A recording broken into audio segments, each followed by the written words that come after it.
Hello everyone, welcome to Frightening Tales.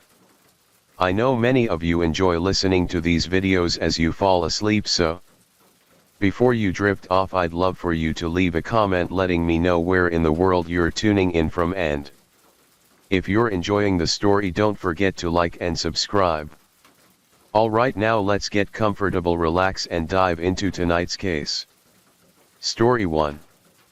Have you ever heard the term doxing? For $2 you can uncover someone's registered address. For $3.60 you get their ID number. Shell out $12 and you'll have details on their entire family, and for $40 you can trace their lineage back 3 generations. The people using these services are often unassuming in real life, small players perhaps, but online they wield the power of giants. The scope of this practice stretches far beyond what most of us can imagine. It sounds like something out of a dramatic stage play, but these are real stories happening to ordinary people today. We're diving into an issue that hits close to home for everyone's personal privacy. Not long ago, a scandal shook the online world when the daughter of Bao's vice president, Mr. Si Guangwan, was exposed as the mastermind behind a doxing campaign.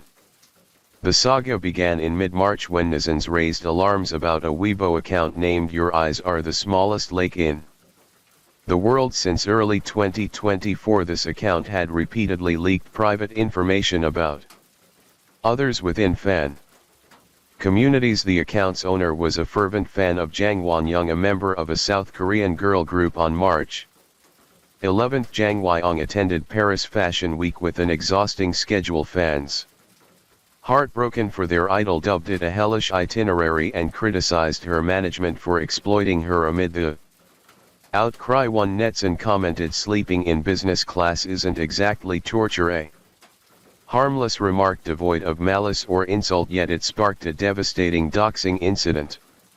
Jang Won-young's fans swiftly turned on the commenter. They dug up and publicly exposed her personal details: full name, ID number, phone number, and workplace. When they discovered the commenter was a pregnant woman, the group escalated their attack, spreading false claims that she had married solely to scam dowry money. They even sent harassing messages to her husband, deliberately sowing discord in hopes he would turn violent against her. Outraged by this cruelty, other netizens stepped in to defend the pregnant woman, but the Your Eyes account, now spiraling out of control, was unstoppable. Anyone who dared speak up was targeted, their personal information exposed in a relentless campaign. The account's owner rallied her fellow fans to dig deeper and attack further. For this group, such vicious, morally bankrupt behavior seemed almost routine, but the internet is also home to those who fight for justice. People began to wonder, who is this arrogant Your Eyes really? Bit by bit, netizens from various corners pieced together clues, gradually unmasking the true identity behind the account. Your Eyes claimed to be an international student in Canada, and indeed her IP address traced back there. The shocking revelation: she was none other than the daughter of Bao's vice president, Si Guangwan. Digging deeper, netizens uncovered a curious detail. Over a decade ago, Si Guangwan himself had commented on a scandal involving the son of celebrity Li Yuanjiang, lamenting by March 17, facing a tidal wave of public outrage. Si Guangwan finally responded. Let's set aside the cliché excuse, "She's just a kid." His apology, posted only to his private WeChat moments, wire of insincerity for a scandal that rocked public discourse. He offered no public statement on social media, only a fleeting remark in a personal circle. The victims of the doxing, of course, weren't among his friends. Those who report such cases to the police are entitled to one of two official documents: a receipt of the complaint or a notice of administrative case initiation. These can be received via phone or in person at the police station handling the case. Complainants have the right to know whether the case is being prosecuted, the investigation's progress, or if it's been forwarded to the procuratorate for charges. If the police decide not to pursue the case, they must issue a notice of non-prosecution within 3 days. If the Complainant disagrees. They can request a review within 7 days of receiving the notice. On March 18, the pregnant woman,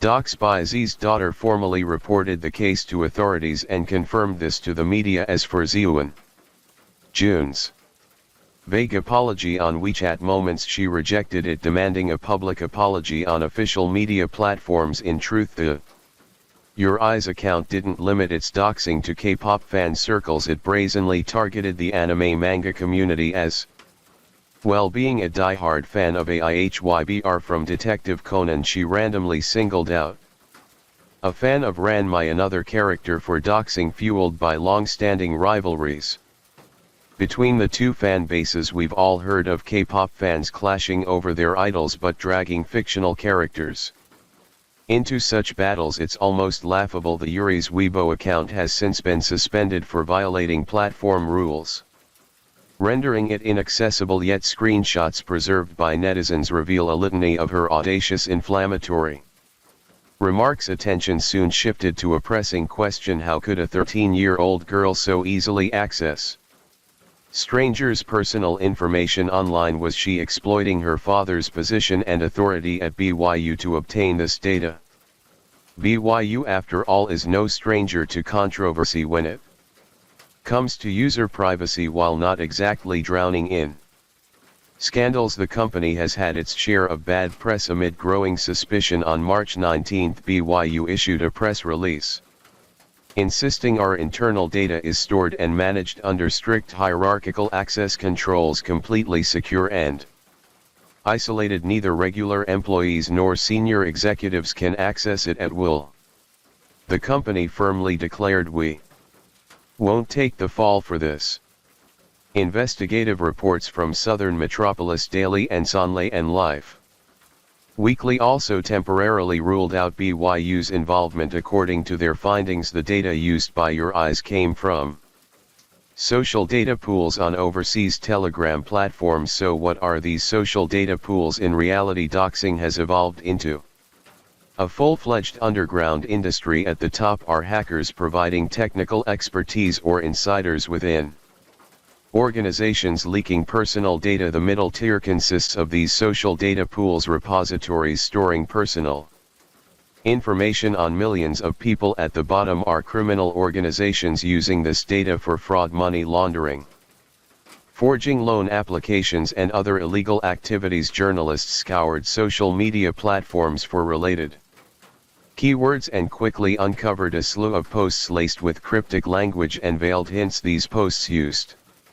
underground slang to advertise services offering access to the basic trio: full name, phone number, and ID number. For deeper dives, there were guides on data drainage techniques, methods to lure and aggregate user information, primarily operating within private groups on foreign social media platforms. A reporter from Southern Metropolis Daily infiltrated one such group and found a pinned message at the top stating, "Provide just one of the following ID number, email, full name, QQ number, phone number, Weibo ID, original WeChat ID, or business registration code, and we can trace all related information." In other words, a single piece of personal data could unlock a trail to everything else. Some of these groups boasted over 200,000 members, while smaller ones had a few thousand within a single hour.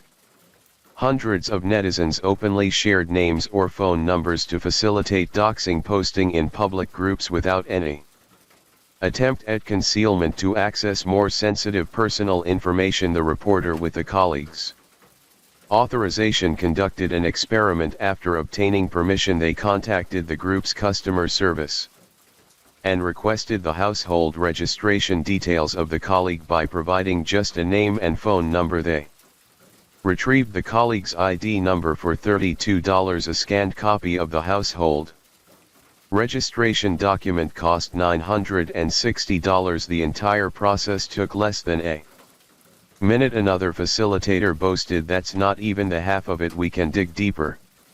Sure enough, within half an hour, the reporter obtained the colleague's full profile ID number, place of birth, date of birth, age, zodiac sign, number and profile picture. They even uncovered the colleague's previous address at a former workplace dormitory. And their current home address down to the floor and apartment number. Think that's shocking? It gets worse in these underground groups. Far more private and sensitive information was up for sale.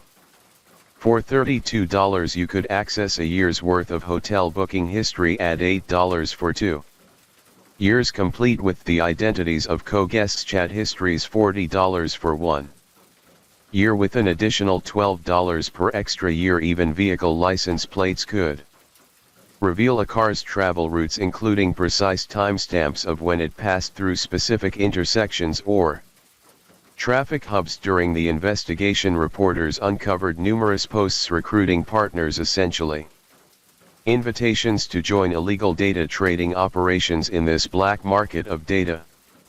There are always those willing to throw ethics aside and sell user information to hackers today. Every time we browse the web, chat, online, shop, receive deliveries, visit a bank, or go to a hospital, our personal data becomes part of a sprawling database where privacy is virtually non-existent, and we become transparent online. Ever been annoyed by spam calls? Post a house for sale online and suddenly real estate agencies are ringing saying, "Hey boss, need help decorating that property?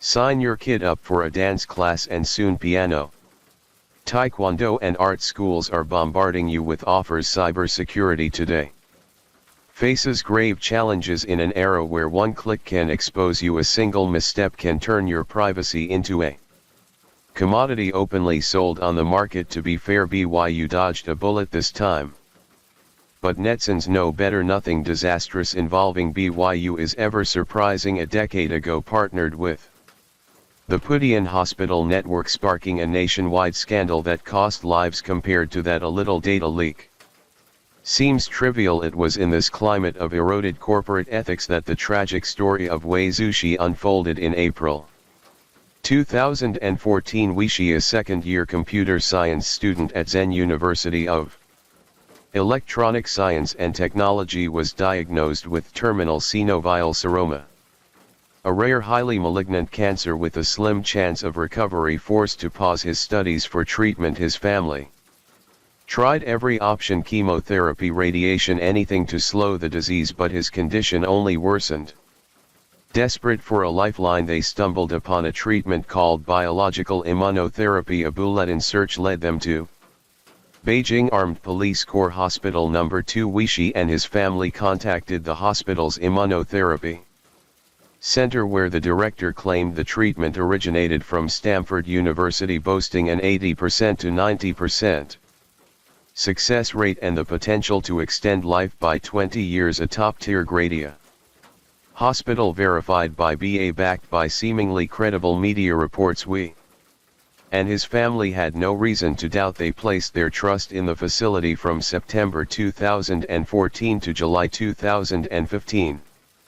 Wei Shi's family borrowed heavily to fund 4 rounds of DC immunotherapy at Beijing Armed Police Corps Hospital No. 2, costing over $8,000, but his condition didn't improve, it deteriorated. On February 26, 2016, in despair, Wei Shi posted on but top hospitals in Beijing, Shanghai, Tianjin, Guangzhou all said there's no hope. Only then did he learn that the immunotherapy had been phased out in the US for its low efficacy, yet in China it was still marketed as cutting edge. A doctor surnamed Li had assured him the treatment was a Stanford collaboration, promising an 80% to 90% and 20 more years of life. Trusting the hospital's military affiliation and reputation, Wei Shi believed it couldn't be a scam. He'd even seen the hospital featured on CCTV 10. His family borrowed over $8,000 from relatives, but the treatment failed to halt the disease's progression. Today, younger generations might wonder why they didn't research more thoroughly, but back then, unlike now, warnings about online scams were scarce.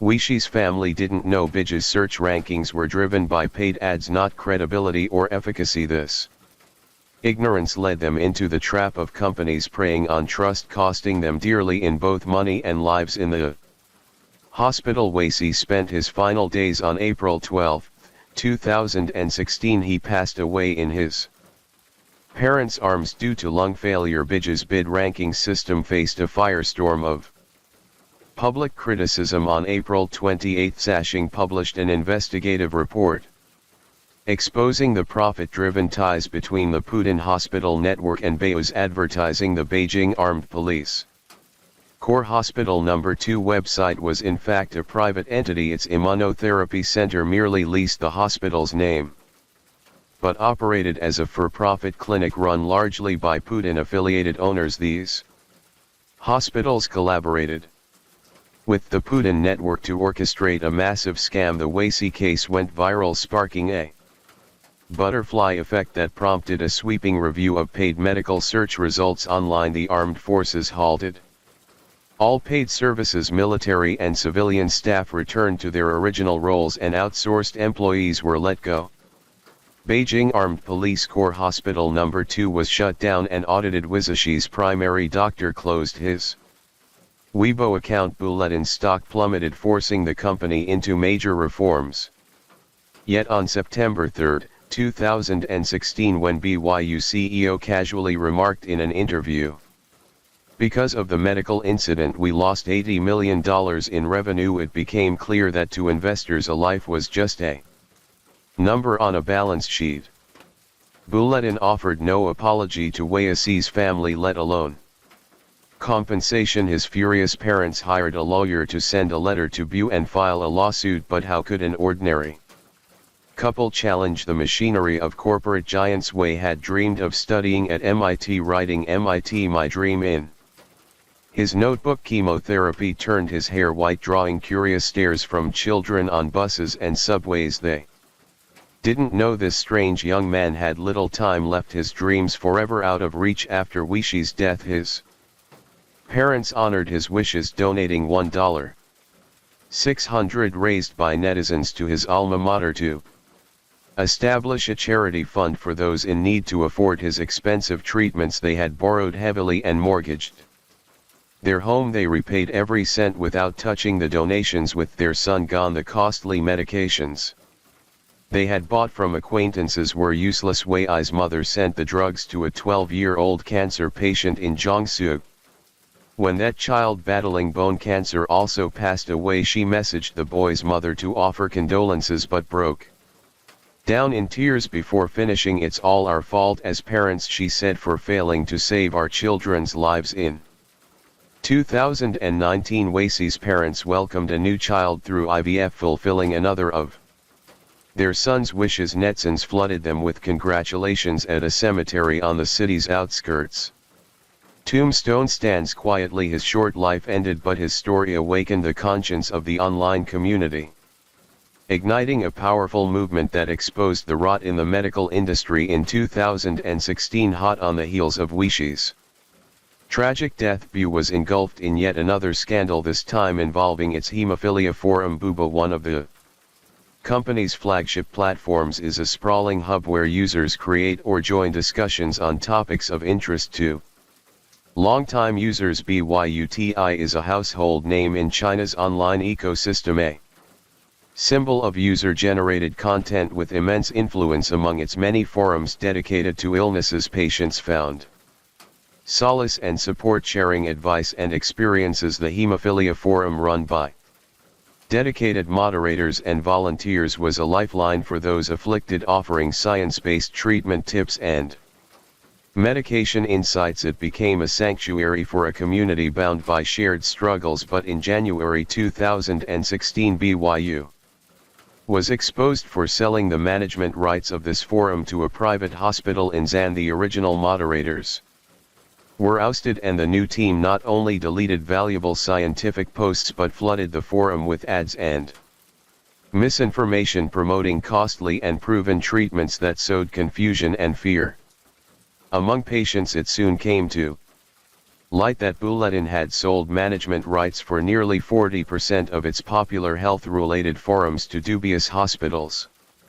Turning patients' life or death needs into a commodity. In response, BYU scrambled to announce an emergency overhaul, restoring the original moderators and purging the ads, but the damage was done. This blatant commercialization eroded user trust, triggering a cascade of credibility crisis beyond infuriating the public for toying with patients' lives. BYU's other actions stirred further controversy. On September 6, 2018, the renowned yet polarizing screenwriter Lulu, known for hit dramas like Double-Sided, Take My Ghost, Wong Gua and Anna and Youth Faction, posted 4 tweets lambasting Bija. She recounted searching for the official address of the U.S. Consulate General in Shanghai's on BA, only to wade through a sea of fraudulent ads with no sign of the correct information. A quick Google search, however, yielded the official address instantly. Lulu pointedly asked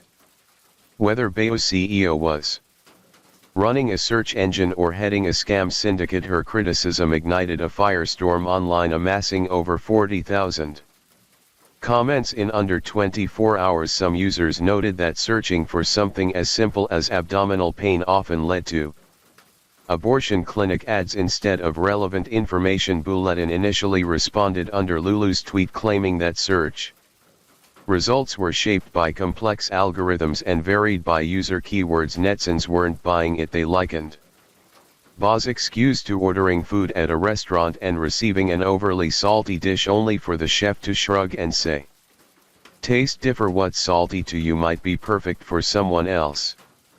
The real issue was clear: the dish was flawed from the start, and Bulletin's explanation was a flimsy attempt to shift blame onto users.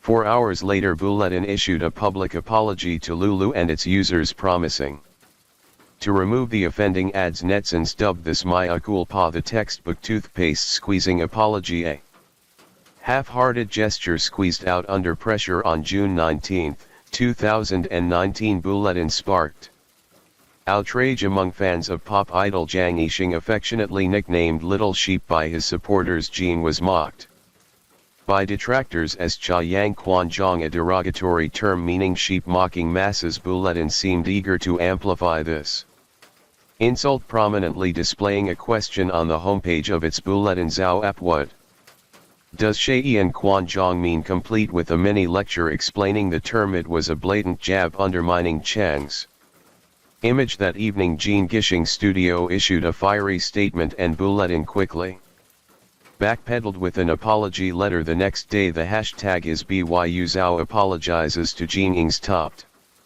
Weibo's trending list, cementing the incident as a viral U-turn in online lore. Bulletin once boldly claimed it would take on Google head-to-head, only to be mocked by netizens. It poured ambition into AI development, yet later announced integration with DeepSeek, akin to slaving away in the kitchen only to order takeout. As China's leading search engine, Baidu has undeniably shaped the Chinese internet, but by blurring the line between ads and organic results, allowing fake websites to deceive users, it has severely degraded the user experience. Today, BYU prioritizes its BJA marketing accounts and search results, often flooding users with uniform ad content, making it nearly impossible to find genuinely useful information. With its vast trove of user data, BYU continues to push ads through tools like big data, IP tracking and AI algorithms, bombarding users with unwanted promotions. Once beloved services like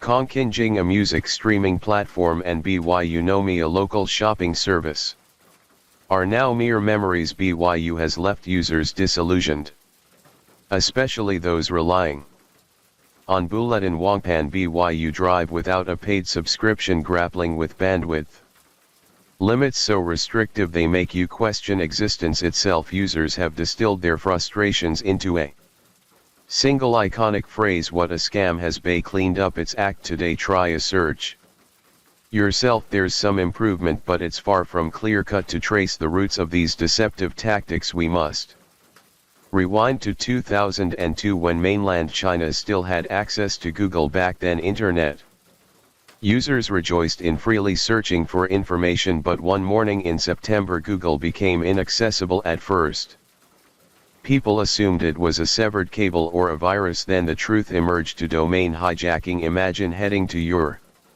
neighbor old Wang's house to borrow a hammer only to find his door sign swapped out. You knock and instead of Wang, Mr. Lee greets you enthusiastically, shoving ads and products in your face.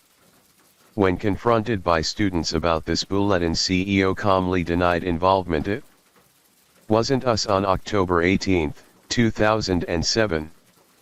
Google, Windows Live Search and Yahoo fell victim to another wave of domain hijacking, all redirecting to BYU. The company later rolled out a browser toolbar called Bulletin Super Search, which users were forced to install and couldn't fully uninstall. The China Internet Industry Association branded it one of the 10 rogue software programs due to its shady behavior. Returning to the doxing scandal, its connection to the daughter of a BYU executive hardly surprised anyone familiar with the company's track record. As the controversy spread, a screenshot surfaced online allegedly from a user named Yenma claiming her father has resigned. Rumors swirled that SIA Guangjin had stepped down, but an insider noted that his name still appeared in Bulletin's system with no clear details on his status. Bulletin issued no official response. SIA Guang's potential resignation isn't baseless, as a parent he bears responsibility for failing to guide his child. We don't know how SIA raised his daughter, but how does a 13-year-old like Yenma become so enthralled by fandom culture that doxing feels as routine as eating breakfast? Years ago, a news story surfaced about an obsessive fan who, with disheveled hair and clad in a white nightgown, loitered outside singer Yang Quan's home. She'd knock on his door whispering, "Young Quan, I love you like a mouse loves rice."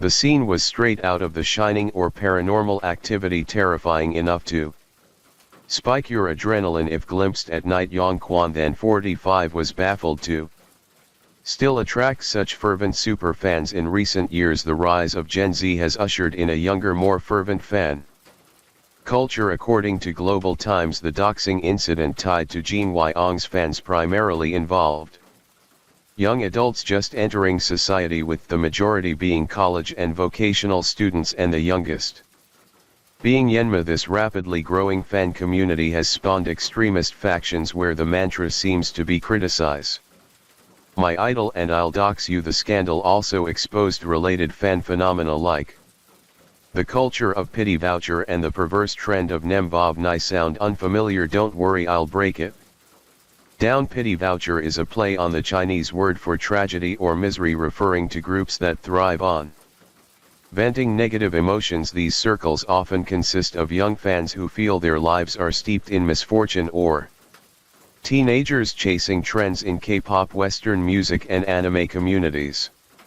Tragedy is a recurring theme. Some members seek attention by selling misery, sharing tales of personal hardship, or spreading vitriol. When met with pushback, they swiftly cast themselves as victims. The term nem vav navi, sin, literally thrown into the toilet, is equally bizarre, tied to toxic online spaces. Without context, it might sound like a cryptic Morse code, but on social media these obscure phrases represent a vast subculture. The online toilet, stemming from remote shouting accounts. These spaces are akin to digital gossip pits where users vent emotions without accountability. Those running these accounts curate content based on their style or search preferences, often sharing user-submitted posts for others to comment on in tight-knit communities.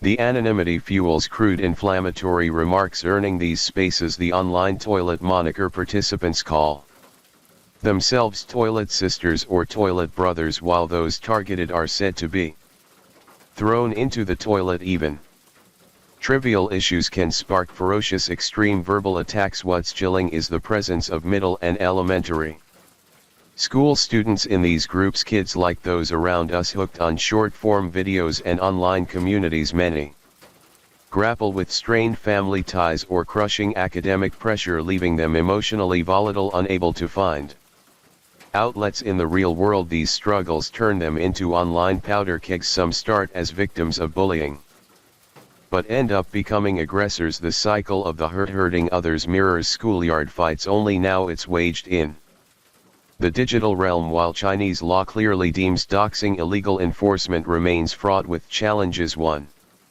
hurdle is that many doxing incidents occur on foreign platforms, complicating evidence collection and pursuit. There's some good news though. In high-profile cases, perpetrators who exposed personal information have been ordered to pay damages and issue public apologies. Data traffickers have also faced arrests and prison time. Platforms that fail to crack down on doxing or cyber attacks face accountability and consequences.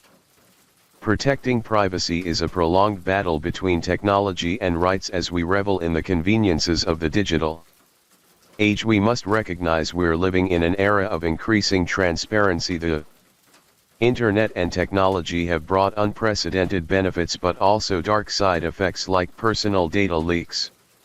What we need is patience and a belief that if users, companies and regulators can unite against a common foe, our digital lives can become both convenient and secure. Story 2. This is a young girl in the prime of her life who should have been basking in the glow of youth but vanished mysteriously one early morning. At first the police assumed she had run away from home, but as time passed, mounting evidence suggested the truth was far more complex than anyone had imagined. Will the police be able to find her safe and sound? Saturday, October 6, 1995 in Eindhoven, a city in the southern Netherlands where the air was already tinged with autumn's chill at 5:10 a.m. with dawn still hours away. 15-year-old Nicole Vanden Herk hurriedly slung her backpack over her shoulder and pedaled away from home on her bicycle. She was headed to her part-time job at a bakery in the Olentrum Winsel shopping center where her morning shift started at 6 o'clock a.m. For the past few days Nicole had been staying at her grandmother's house while her parents' home was under renovation. Before leaving, her grandmother cautioned her to be careful on the road. Nicole flashed a quick smile, called out a reply and disappeared around the street corner elsewhere. By 6 a.m. Nicole's co-workers at the bakery noticed she hadn't shown up. At first they assumed she had an unexpected errand, but after waiting over an hour with no sign of her, concern grew. By 7:40 a.m. the bakery staff called the police.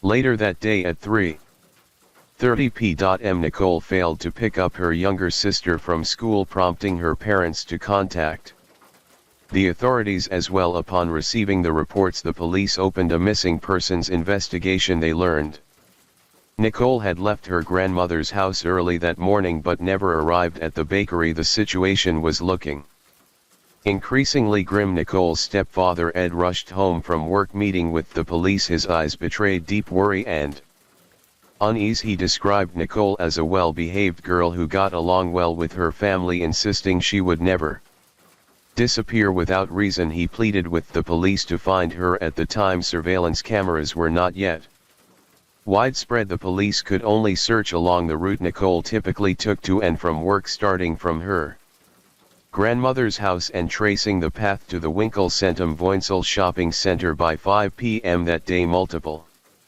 Eindhoven police units launched a coordinated search effort. At 6:00 p.m. they made a breakthrough. A patrolling officer discovered a woman's bicycle partially submerged in the Damel River. Later, 2 passers-by reported seeing a girl matching Nicole's description cycling nearby between 5:10 and 5:25 a.m. That morning. 3 locations: the grandmother's house, the shopping center where Nicole worked, at the bakery, and the DML River where the bicycle was found, formed a tight geographic cluster.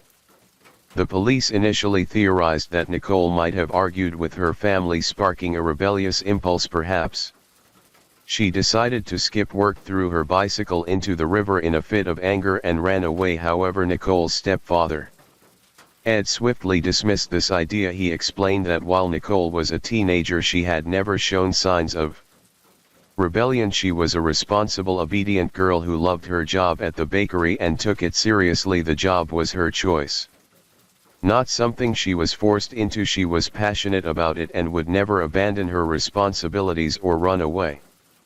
Over such a matter, Nicole's background was far from easy. Born in a small town in western Germany, her mother Angelica gave birth to her out of wedlock, and Nicole's biological father remained unknown, a subject Angelica consistently avoided. Facing judgment from those around her, Angelica raised Nicole alone, often struggling to make ends meet.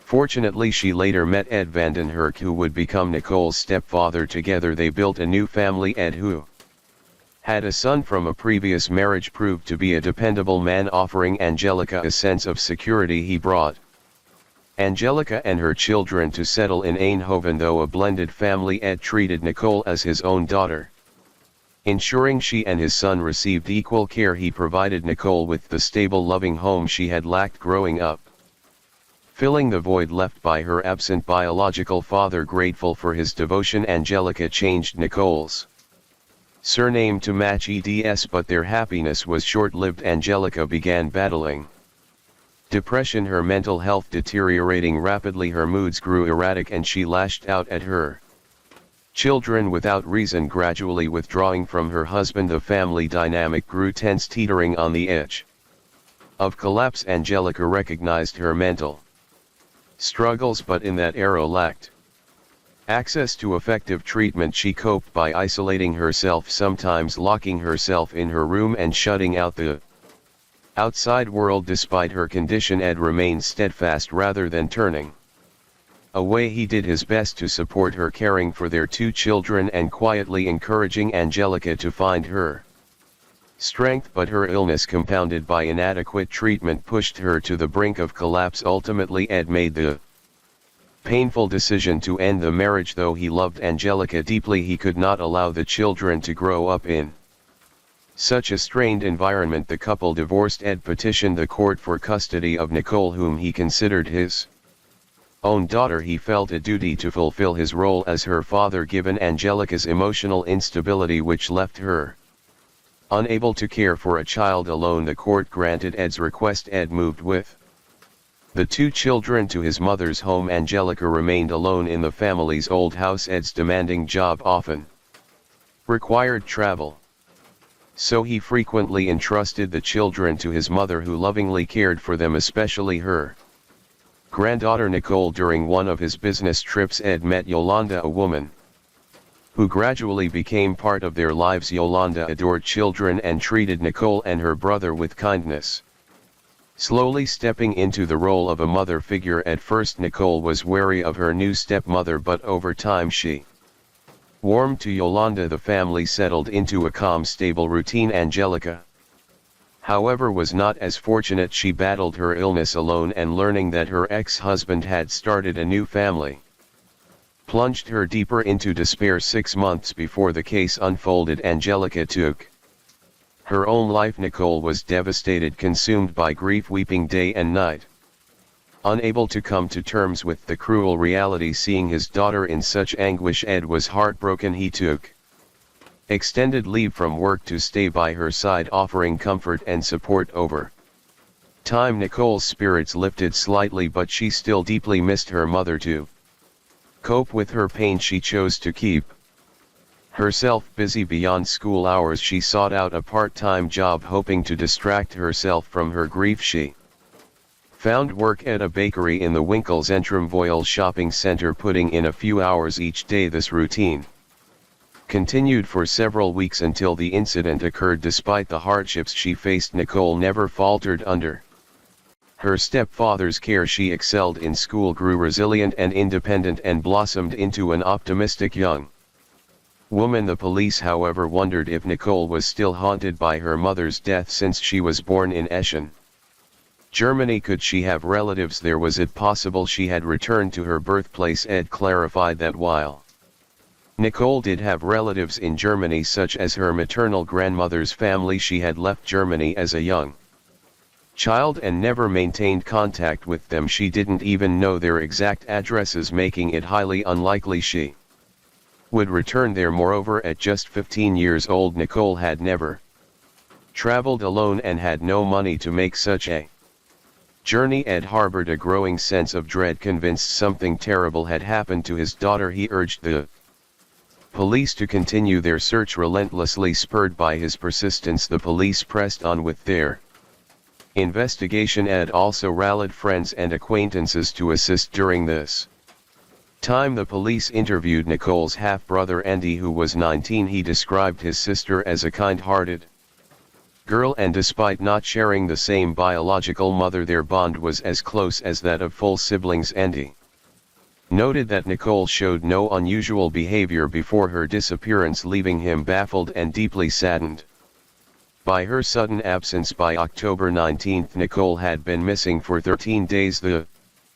police found her backpack along the banks of the Eindhoven Canal containing some personal belongings. If Nicole had run away, it seemed unlikely she would abandon such essential items by now. News of her disappearance had spread throughout the community. The public provided over 300 leads, but most were fragmented, vague, and offered little help in locating her. On October 30, the police received an anonymous phone call.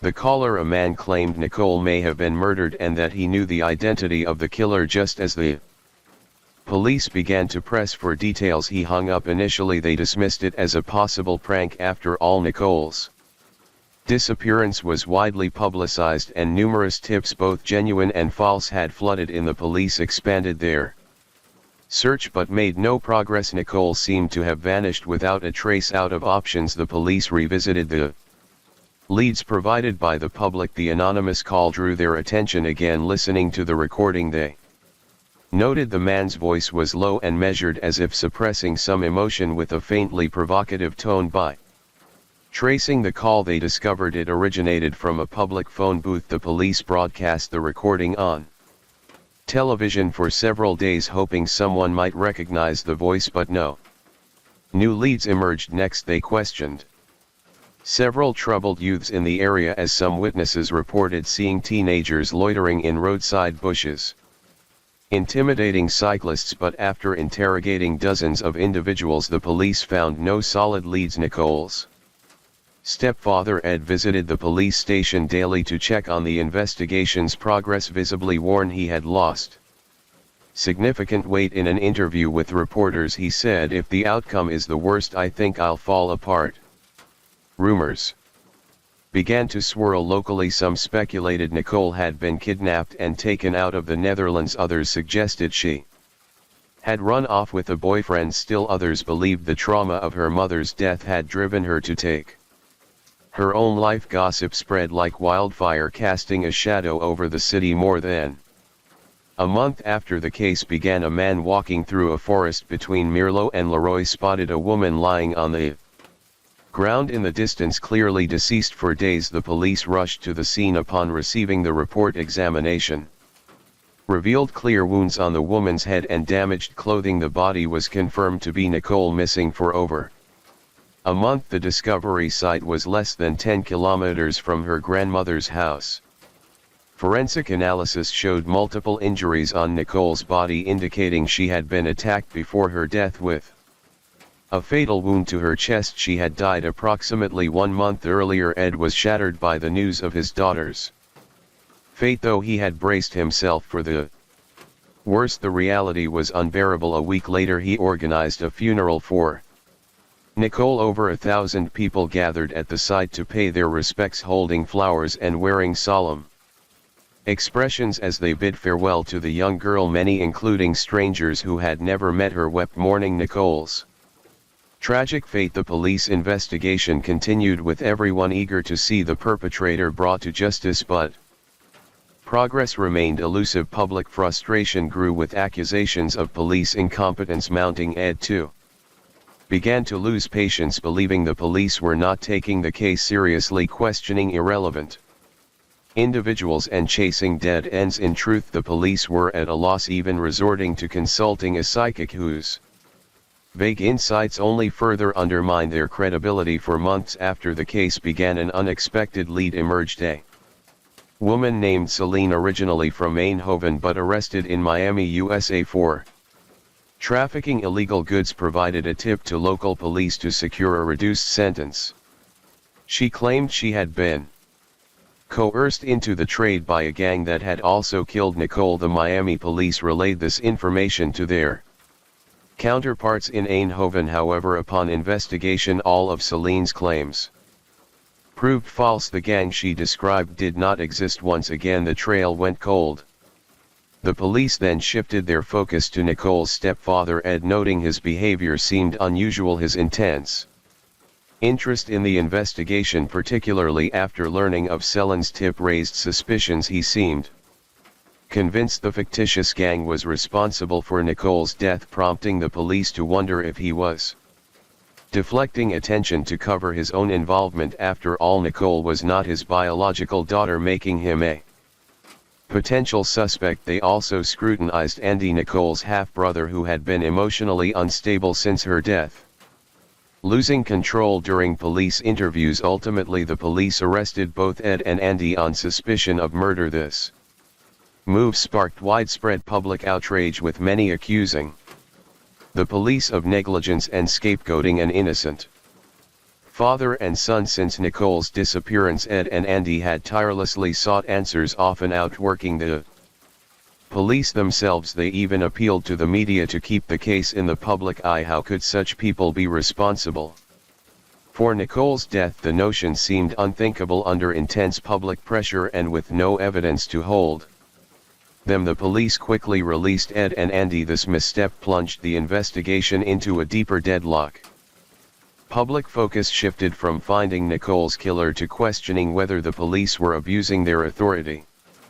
Exhausted and directionless, the police struggled to make headway. The investigation stalled, and Ed's family found themselves under a media spotlight. Some outlets dug into their private lives, staking out their home and disrupting their daily lives. At times the family could only draw the curtains and remain indoors, avoiding the outside world. When the police halted their investigation, Ed and Andy were consumed by despair. They repeatedly visited the station pleading for the case to be reopened, but their efforts were futile. Staring at Nicole's memorial photo, they tormented themselves daily with guilt and regret. The case of Nicole van Herk remained unsolved, languishing in limbo for over a decade. In the intervening years, Ed and his wife Golinda divorced, though the reasons remain unclear. Perhaps the unbearable grief of losing Nicole consumed Ed, creating a rift between him and his wife, or perhaps he could no longer bear to stay in a place steeped in painful memories. After the divorce, Ed left the Netherlands alone, settling in Spain while his son Andy relocated to England. Time passed and Nicole's case faded from public attention, becoming a dusty, unsolved mystery. By 2011, 16 years after the tragedy, just when it seemed the case would remain forgotten forever, an unexpected turning point emerged. Nicole's brother Andy posted a message on Facebook: "Today I will be arrested for taking my sister's life. I've confessed.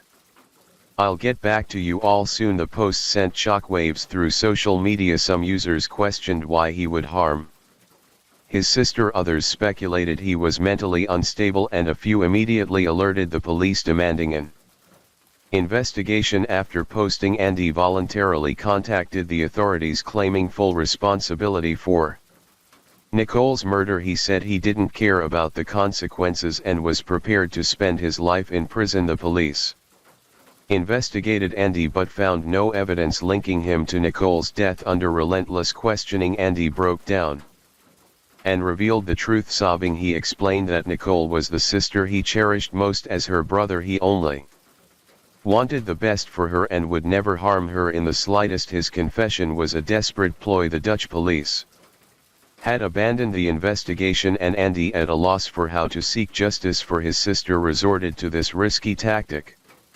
By confessing, he forced the police to reopen the case. Andy knew this could ruin his life, but to him, uncovering the truth about Nicole's death was worth any cost. Andy's actions had the desired effect, sparking widespread attention in Dutch society. Growing numbers of people rallied behind him, demanding the police resume the investigation. Though the authorities reluctantly complied, they remained at a loss. Frustrated by the lack of progress, Andy dropped another Bombshell. He claimed his true intent in confessing was to prompt the police to investigate his father Ed, whom he suspected of abusing Nicole, impregnating her and then killing her and abandoning her body in the forest. Andy's accusation was staggering. Ed had always left a positive impression, tirelessly working to find Nicole's killer after her death.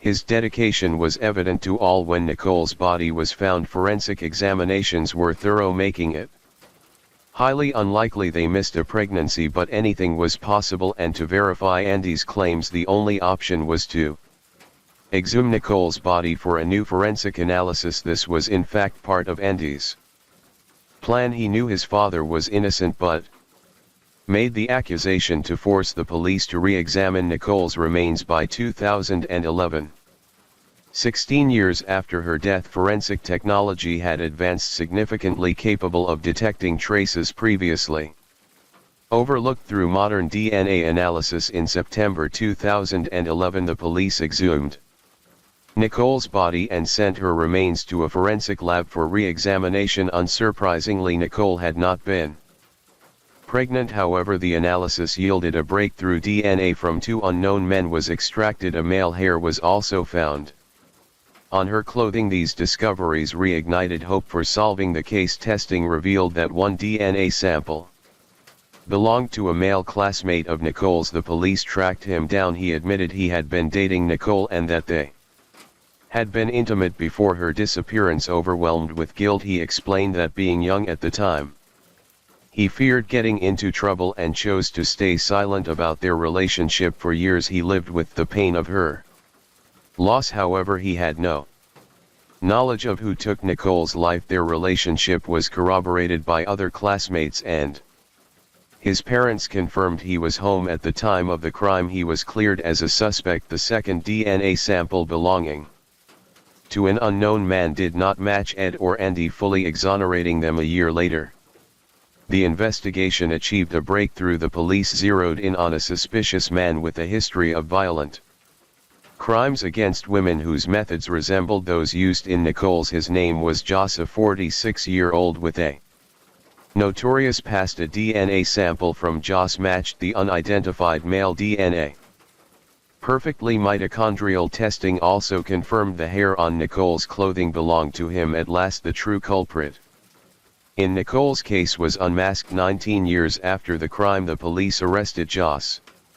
To protect his privacy, his full name was not disclosed. News of his arrest spread rapidly, igniting widespread discussion. The public eagerly awaited justice for Nicole's killer. After his arrest, Joss steadfastly denied guilt, claiming he didn't know Nicole and had never interacted with her. He argued that any DNA found on her was from consensual contact. Despite his denials, the evidence was overwhelming, rendering his defense feeble. In November 2015, 20 years after the crime, the case went to trial in a local court. Joss faced charges of manslaughter and other offenses. The prosecution argued that on the morning of the crime, Joss was prowling the street, spotted Nicole cycling and attacked her. They asserted he not only assaulted her but brutally ended her life, abandoning her body in the forest between Miro and Lirup. To cover his tracks, he discarded her bicycle and backpack in the river to evade justice. The samples recovered from the victim are the most compelling evidence. Joss is the mastermind behind Nicole's murder and deserves severe punishment, they declared. Joss's defense attorney, however, argued there was no proof Joss was on the route Nicole took to work that morning. The samples from the victim cannot be considered definitive evidence, as they were exposed to the environment for an extended period, potentially contaminated, making the test results less than 100% reliable. The attorney further noted that DNA from Nicole's boyfriend was also found on her. The victim may have been involved with multiple men simultaneously. Who's to say her interaction with Joss wasn't consensual, he argued. The statement sparked immediate outrage among the public and media, who accused the defense of smearing Nicole's reputation to secure Joss's acquittal. The strategy was widely criticized as causing secondary harm to the victim's family. At trial, Joss maintained an arrogant demeanor. His expression dismissive as if the case were irrelevant to him. But when a prosecution witness testified claiming to have overheard Joss admit to killing a young girl and leaving her in a forest, Joss's face paled and he fell silent, head bowed. The defense countered that the witness's testimony was baseless, suggesting they fabricated the story for a $15,000 reward, approximately $69,500.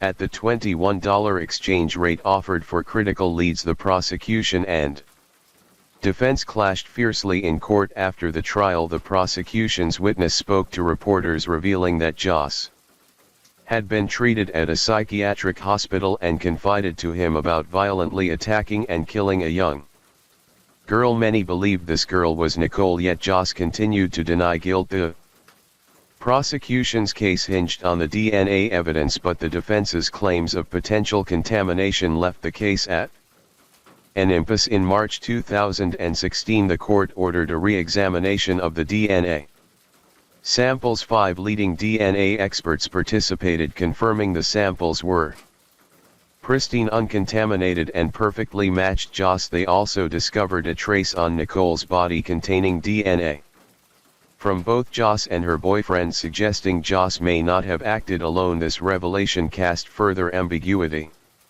over an already convoluted case for Nicole's stepfather and brother. This news deepened their anguish. They had hoped for clarity after years of waiting, only to find the truth growing murkier. After prolonged proceedings, the court delivered its verdict. Joss was acquitted of manslaughter but convicted on other charges, receiving a 5-year sentence. The leniency stemmed from his diagnosed mental illness. The ruling sparked widespread dissatisfaction, as 5 years felt insufficient to honor Nicole's memory or ease her family's suffering. The prosecution, unconvinced by the verdict, appealed. In October 2018, the Court of Appeal convicted Joss of manslaughter, sentencing him to 12 years. In June 2020, the Supreme Court reduced the sentence to 11 years and 8 months. With that, the case was closed, though Joss received a fitting punishment. Whether others were involved in Nicole's murder remains an unresolved mystery. After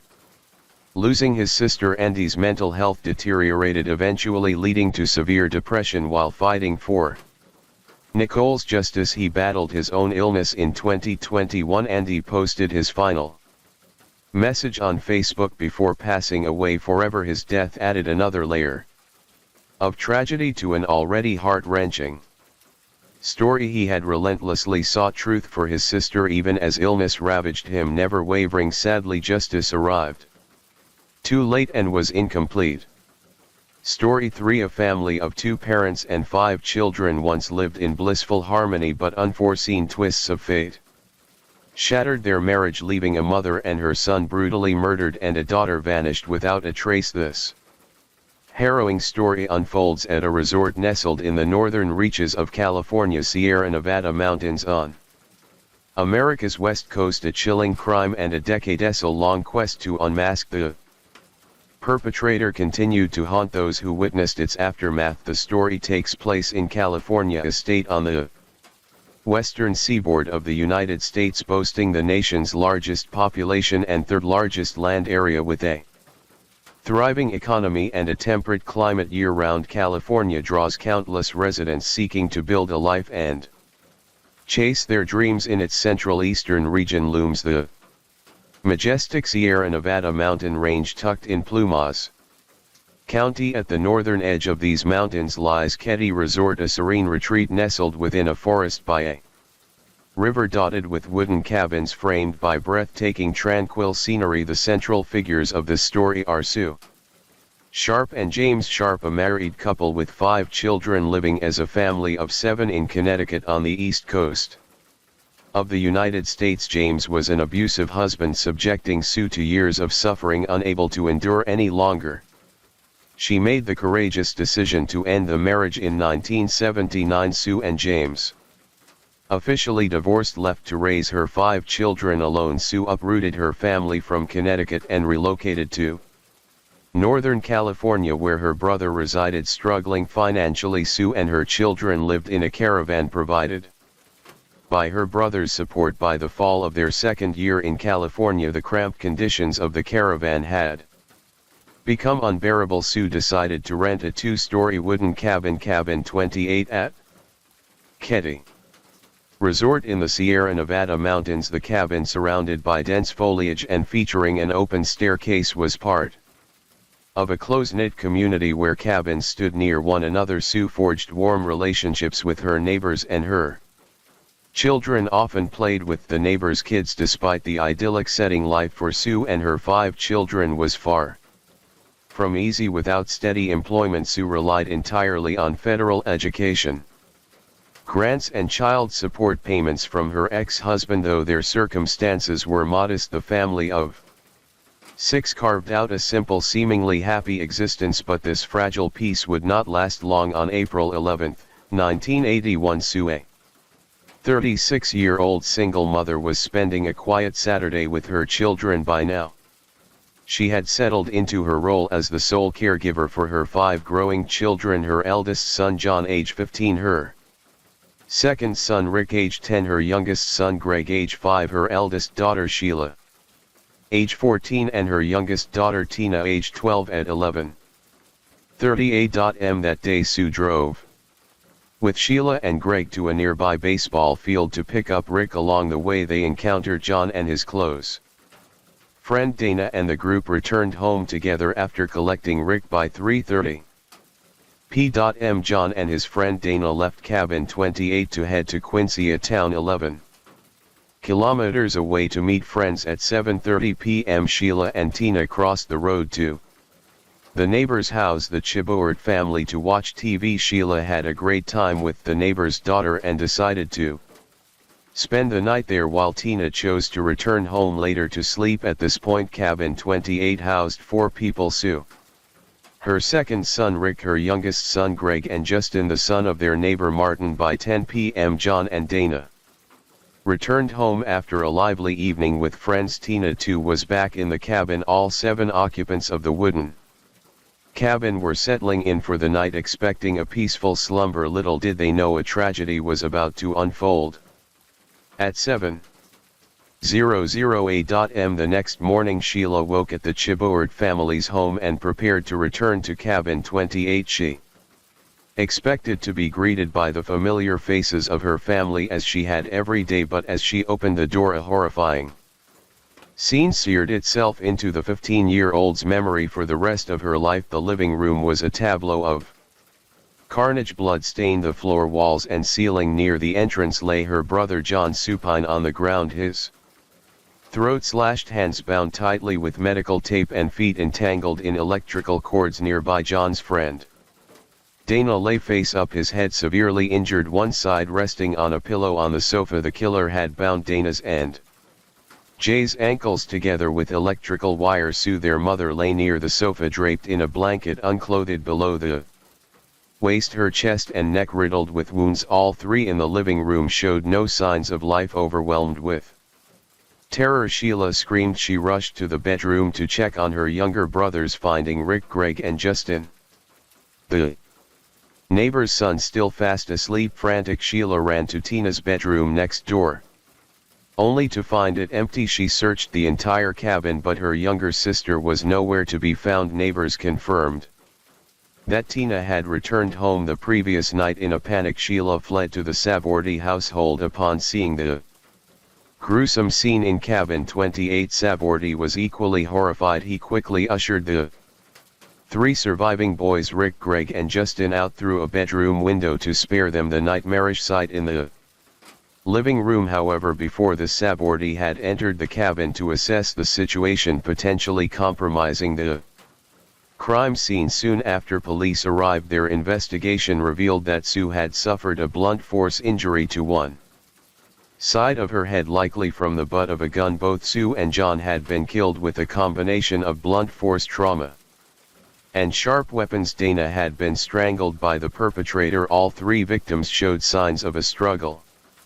indicating they had fought back before succumbing to their injuries. Following their initial investigation, police discovered an unfamiliar fingerprint on the outdoor railing of the wooden cabin. They also recovered a hunting knife, suspected to be the murder weapon in a trash bin at a nearby general store. However, the authorities became so fixated on the crime scene that they overlooked the mysterious disappearance of Tina, Sue's 12-year-old daughter. Clearly, Tina could not have been a suspect in this brutal homicide. Traces of blood were found in her bedroom, prompting police to deploy search dogs to comb an 8 kilometers radius around the cabin.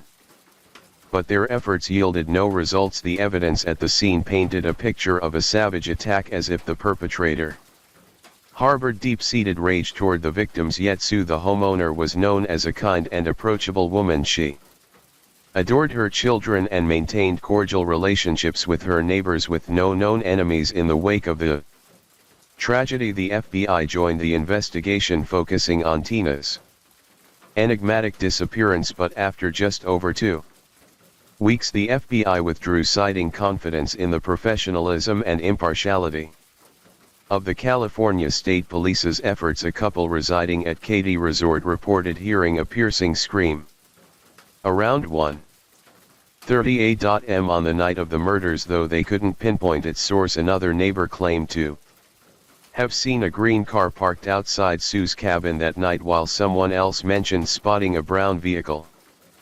But no one could recall a license plate that night. The Chaberta family, sleeping in a cabin near cabin 28 along with Sue's eldest daughter Sheila, heard no unusual sounds. Remarkably, just a few meters from the blood-soaked living room, the three boys, Rick, Greg and Justin, slept soundly in the bedroom unharmed.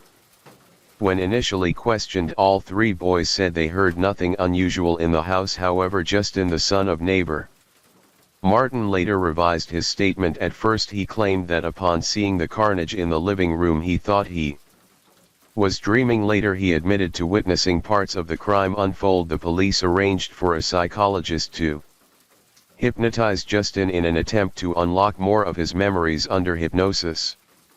Justin recalled fragmented details from that night. He described being awakened along with Rick and Greg by noises from the living room. There he saw two men, one a stranger wearing glasses, standing with Sue, the other with short hair and a trimmed beard, while the second had long hair and a neatly shaved beard. John, Dana and Sue were engaged in a heated argument with the two men. At that moment, Tina, the youngest daughter, returned home and witnessed the scene. One of the men swiftly grabbed her and dragged her out through the cabin's back door. Justin's account raised unsettling questions. He claimed Tina saw the perpetrators in action and was immediately targeted, yet he did nothing to intervene. Based on his descriptions, police commissioned sketches of the two suspects, but they hired an amateur artist untrained in forensic illustration. The resulting sketches, published in newspapers, depicted one suspect with dark blonde hair standing between 5 feet 11 inches in and 6 feet 2 inches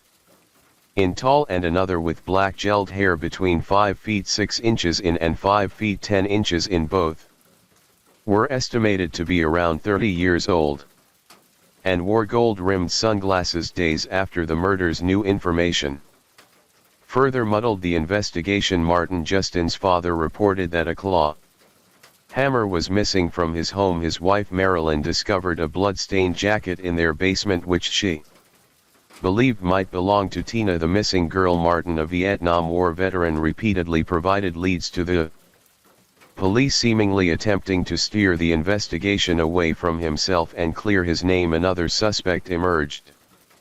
Bob, a tenant renting from Martin who had a prior criminal record. The night before the murders, witnesses saw Martin and Bob at a bar across from Ketty's back entrance. The pair had clashed with the bar's manager because Martin disliked the music played that evening. After the tragedy, Marilyn reported to police that she saw Martin burning something like Sue. Marilyn had endured domestic abuse and found solace in Sue's quiet support.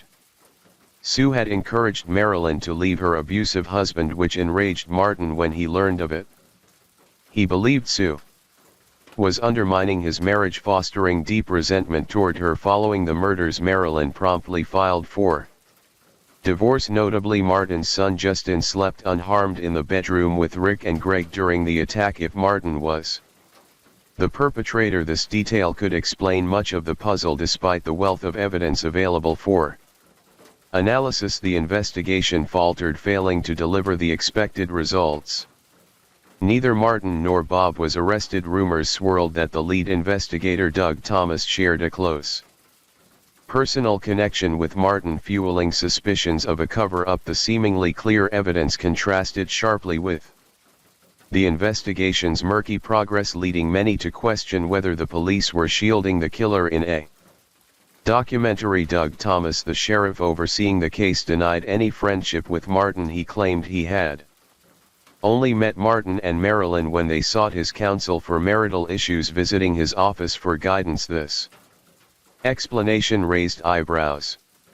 Why would a couple with relationship troubles turn to a sheriff for advice 3 months after the murders? Doug Thomas withdrew from the investigation. The horrific events shattered the serene facade of the Ketty resort, casting a pall of unease over the once tranquil retreat. Rumors spread like wildfire, with whispers of organized crime or even cult involvement, though none were substantiated by evidence. The police investigation proceeded at a glacial pace, and the mystery of Tina's disappearance remained unsolved. 3 years after the murders, a breakthrough emerged. Human remains, a skull and lower jawbone, were discovered at a campsite near Feather Falls, California, roughly 80 kilometers from Ketty Resort. Alongside the remains were a green windbreaker, a pair of jeans, a child's blanket, and medical tape. Initially, the police could not identify the remains, but after the discovery made headlines, an anonymous caller contacted authorities claiming the remains belonged to Tina, the missing daughter of Sue's family from Ketty. Forensic tests confirmed the caller's claim. With this revelation, the case's death toll rose to 4. The anonymous caller was likely the perpetrator, but the call was too brief and left too few clues for police to trace Dana's father. One of the victim's parents believed the involvement of multiple agencies muddled the investigation, preventing clarity.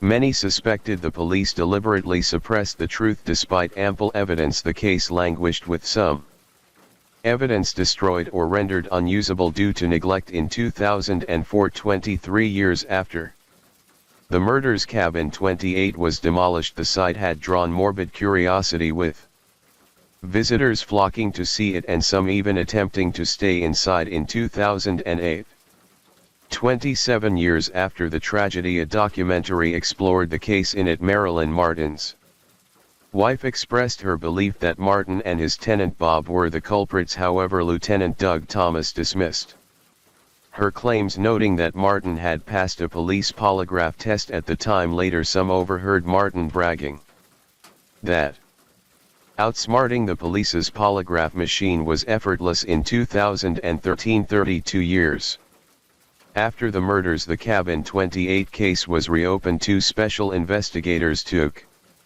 over, one of whom, Hackwood, had been a schoolmate of victims John and Dana. The case had haunted Hackwood for years, and now, as a police officer, he was determined to seek justice for his friends. All evidence from the original investigation, carpet, living room walls, and other items had been preserved, though some had deteriorated due to poor storage and were destroyed. Case files, including witness statements, were haphazardly stored in boxes, lacking any standard organization. The 2 investigators labored to reorganize the evidence, uncovering new leads in the process. Among their discoveries was a letter Martin had written to Marilyn, dated shortly after the murders. When she had left him, Marilyn did not recall receiving it, but recognized Martin's handwriting. This letter, overlooked for years, could have been a critical clue. The investigators also found a crucial audio tape containing the anonymous call from years earlier, identifying Tina's remains. The tape, sealed in a sturdy box,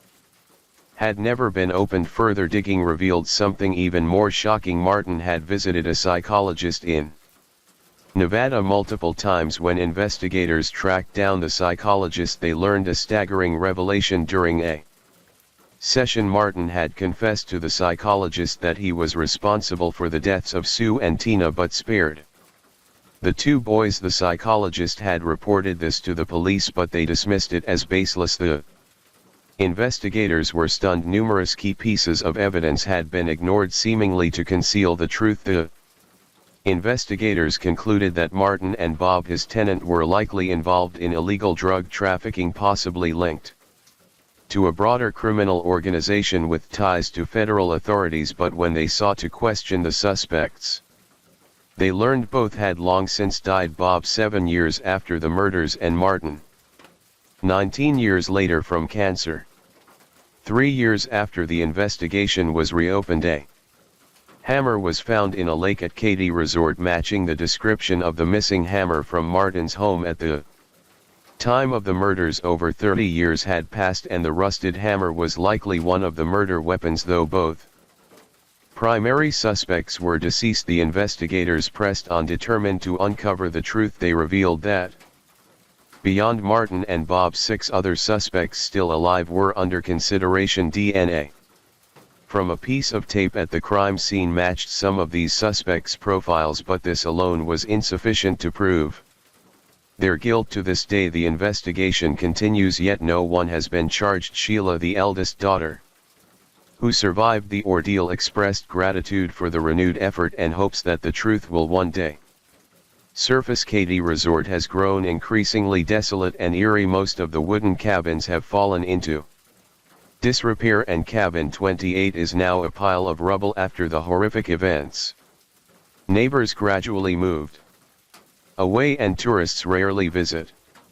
Story 4. When the clock struck 8:42 a.m., a thunderous explosion shattered the fragile silence of the remote mountains in Balikazan province. The Jafur Express, a train carrying over 400 passengers, transformed into a blood-soaked battlefield in an instant as a group of masked gunmen stormed the carriages, unleashing gunfire, seizing hostages and declaring control over the entire train.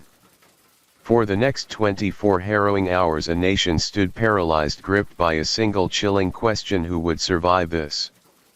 Was no ordinary act of terrorism. Behind the haze of gunfire lay a stark warning from a land long neglected, Balikazan.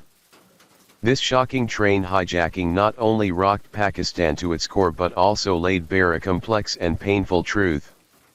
The simmering conflict in Balikazan was spiraling beyond the central government's control. On March 11, 2025.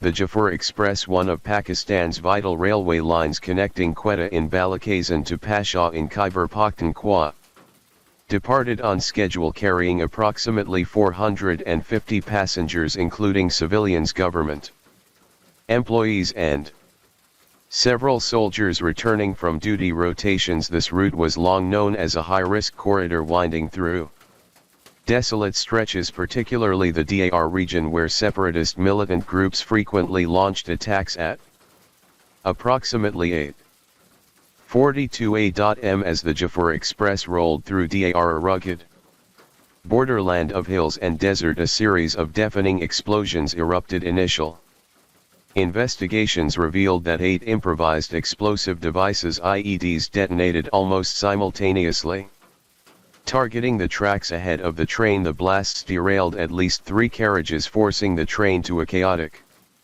halt, completely cut off from the central dispatch center. Mere minutes after the explosions, an estimated 25 to 30 masked gunmen armed with heavy weaponry swarmed the train. Inside, a small security team, 5 railway police officers and 5 escorting soldiers, reacted swiftly, shouting for passengers to take cover on the floor and returning fire with fierce determination. But the outnumbered security force stood little chance against the battily hard-hardened attackers of the Balikazan Liberation Army BLA, who struck from multiple angles. As the last shots from the security team faded, the militants stormed the carriages, shattering windows, flooding the passenger cabins and shouting commands in Beloy and Urdu, demanding everyone raise their hands and surrender. Some passengers, gripped by panic, attempted to flee through the train doors but were gunned down on the spot. Amid the chaos, the train's driver Amjad and his assistant became immediate targets. The first explosion had severely damaged the driver's cabin, hurling Amjad and his colleague to the floor. Bloodied and battered, the militants Assuming they were dead spared them further shots by remaining motionless. The driver narrowly escaped death. Tragically, another railway worker in the front carriage was not so fortunate, killed in the initial wave of the assault. In mere minutes the Blitz attack left the train entirely under the militants' control. The gunman swiftly fanned out, securing each carriage. They barked orders, dragging passengers out onto the tracks at gunpoint. Terrified, hundreds of hostages complied, stepping off the train with hands raised high. The attackers were identified as members of the Balakazan Liberation Army BLA, a separatist group responsible for numerous strikes on infrastructure and military targets. After seizing the train, the BLA began sorting hostages by gender, age and ethnicity. Women, children and the elderly were released along the railway tracks, left to fend for themselves.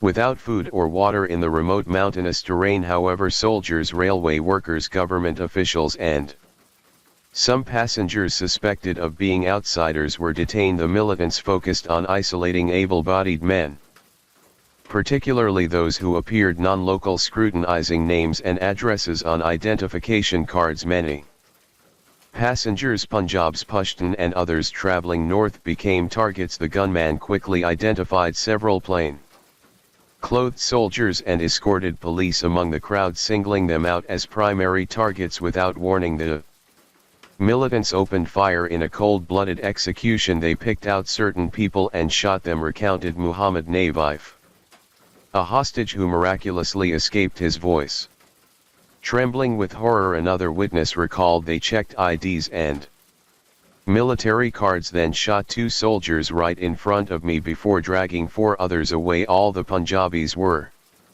separated and taken. The air around the tracks filled with desperate screams as blood stained the gravel, bodies collapsing one by one. Using walkie-talkies and social media, the BLA issued their demands: the release of imprisoned BLA members and a guarantee of no military intervention in exchange for the hostages' lives. They warned that failure to comply within 24 hours would lead to executions one by one. The group posted threatening images online, escalating tensions and sparking nationwide outrage. Throughout the occupation, at least 7 hostages were reportedly executed on the spot for non-compliance, including 2 soldiers, 1 railway coordinator and 4 male Punjabi passengers, an act steeped in ethnic and political motives. According to witness Sarwar, I saw so many people shot right before my eyes.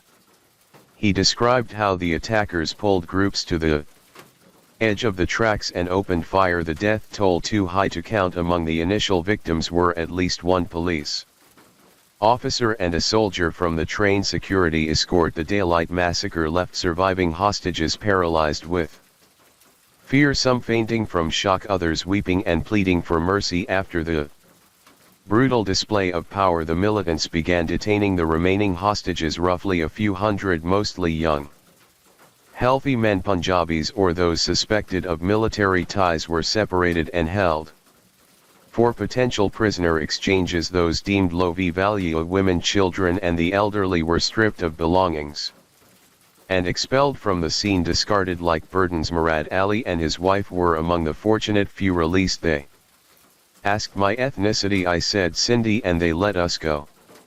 He recalled, describing their narrow escape by 9:00 p.m. as the released women and children dispersed. The train site was left with over 200 hostages in the grip of a few dozen entrenched BLA fighters. Night had fallen, plunging the area into pitch darkness. The bone-chilling cold of the mountains deepening the hostages' despair. Sporadic gunfire, terrified screams and an eerie, mournful silence intertwined for hours. With over 400 hostages initially under the militants' control, including soldiers and government workers, the crisis was swiftly recognized as one of Pakistan's most severe hostage situations in modern history. Faced with an impossible choice, feudal negotiations or military intervention, the government had no option but to act. Thus began Operation Green Bolan, a high-stakes gamble to reclaim the train and save the lives of hundreds of innocent people. As news of The train hijacking spread like wildfire. Pakistani authorities swiftly recognized the crisis as a national security emergency. The Prime Minister's office convened an urgent meeting while the Ministry of Defense ordered an immediate rapid response activation. A special operation codenamed Green Bolan was launched under the direct command of Pakistan's elite Special Service Group SSG, with coordinated support from intelligence units, railway security and Baluchistan's provincial police. The rugged mountainous terrain of Dadar, devoid of mobile signal and long beyond the central government's control, posed significant obstacles to military deployment. Unmanned aerial vehicles UAVs were dispatched to pinpoint the hijacked train's precise location. Simultaneously, a specialized negotiation team was sent to engage the captors, aiming to buy time and minimize casualties during negotiations. Authorities subtly signaled a willingness to compromise, a tactic to distract the BLAT and create an opening for covert special forces to approach. But the situation took a grim turn when the militants executed another hostage, a military major, and released a video online, pushing tensions to a breaking point under the cover of darkness on March 11. Leveraging the treacherous terrain and night's concealment, SSG teams silently closed in on the train, establishing a multi-layered cordon to cut off the militants' escape routes. Concurrently, sniper units took strategic positions with commanding views of the entrenched terrorists. The top priority was clear: neutralize any suicide bombers before they could act. Yet firing in the dark amid a crowd of intermingled hostages demanded absolute precision. The world held its breath, awaiting the critical moment at dawn on March 12. As the first light of morning broke, the military launched its opening strike. Pakistani snipers, aided by night vision optics and UAV reconnaissance, locked onto their targets. On the commander's signal, a volley of precise shots rang out, eliminating several militants seated among the hostages. The targets, identified as suicide bombers, collapsed without detonating their devices. The sudden gunfire threw the hostage camp into chaos. Seizing the moment, a group of hostages, including the railway police officer Sarawir mentioned earlier, braved the danger and fled the militants' grasp, reaching the safety of military lines. Though one hostage was fatally struck by gunfire during the escape, their bold move distracted the militants, giving the assault teams a chance to close in. Following this lightning strike, the command issued orders for a full-scale assault at approximately 11:00 a.m. on March 12. The SSG Zara Company launched their attack. One unit provided suppressive fire, relentlessly targeting suspected guard posts on higher ground to pin down enemy fire at the scene. Many hostages previously ordered to sit outside the carriages saw the firefight erupt and scattered in panic, seeking cover. This unintended chaos worked in the rescue team's favor. The dispersing hostages reduced the risk of collateral damage in the crossfire. When the distance was close enough, an SSG team used directional explosives to breach the door of carriage 1, while others stormed the remaining carriages in unison. Gunfire erupted fiercely at close range. The military had been instructed to neutralize any armed target on sight. One by one, the terrorists fell inside the carriages. Those who resisted were swiftly eliminated by the special forces. The battle was intense but brief, with the military's element of surprise and superior firepower overwhelming the enemy. Within less than an hour, the gunfire tapered off and ceased entirely. A signal from the site confirmed all carriages were secure and every militant had been neutralized. By the evening of March 12, the Pakistani military declared Operation Green Bolan a resounding success. Spokesperson Ahmed Sharif Shadri announced, after a prolonged, bold and robust operation, security forces successfully eliminated all 33 terrorists while rescuing hostages in phases. Notably, he emphasized that no hostages were killed during the final assault phase, meaning all hostage casualties were inflicted by the captors. Prior to the raid, the special forces, however, paid a heavy price. 18 Soldiers lost their lives, many struck by bullets while shielding hostages or breaching carriages. The victory came at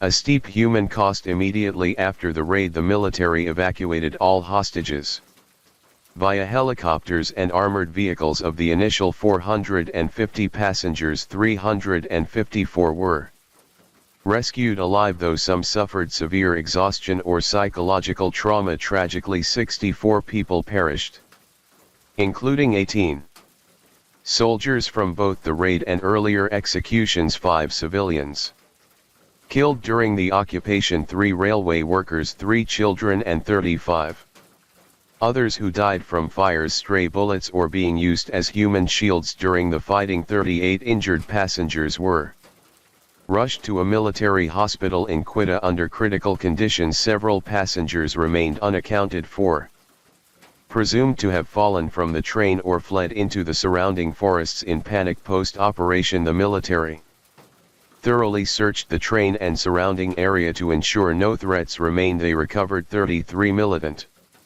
bodies scattered across the carriages and tracks, matching the reported number of neutralized terrorists. Yet a lingering concern troubled the commanders. Initial reports suggested 70 to 80 gunmen were involved in the hijacking, had nearly half escaped the cordon under the cover of night. Balakazan officials later suggested a significant group of militants likely fled into the mountains before the counterattack. This implied that many masterminds remained at large evading justice. An immediate manhunt was launched across the Bolant Pass. Commando teams and armed helicopters scoured the region for the fugitives, but the treacherous terrain and darkness allowed them to slip away temporarily. Pakistani authorities later admitted no living terrorists were captured. A security official explained alongside domestic pursuits, Pakistan expanded its investigation internationally.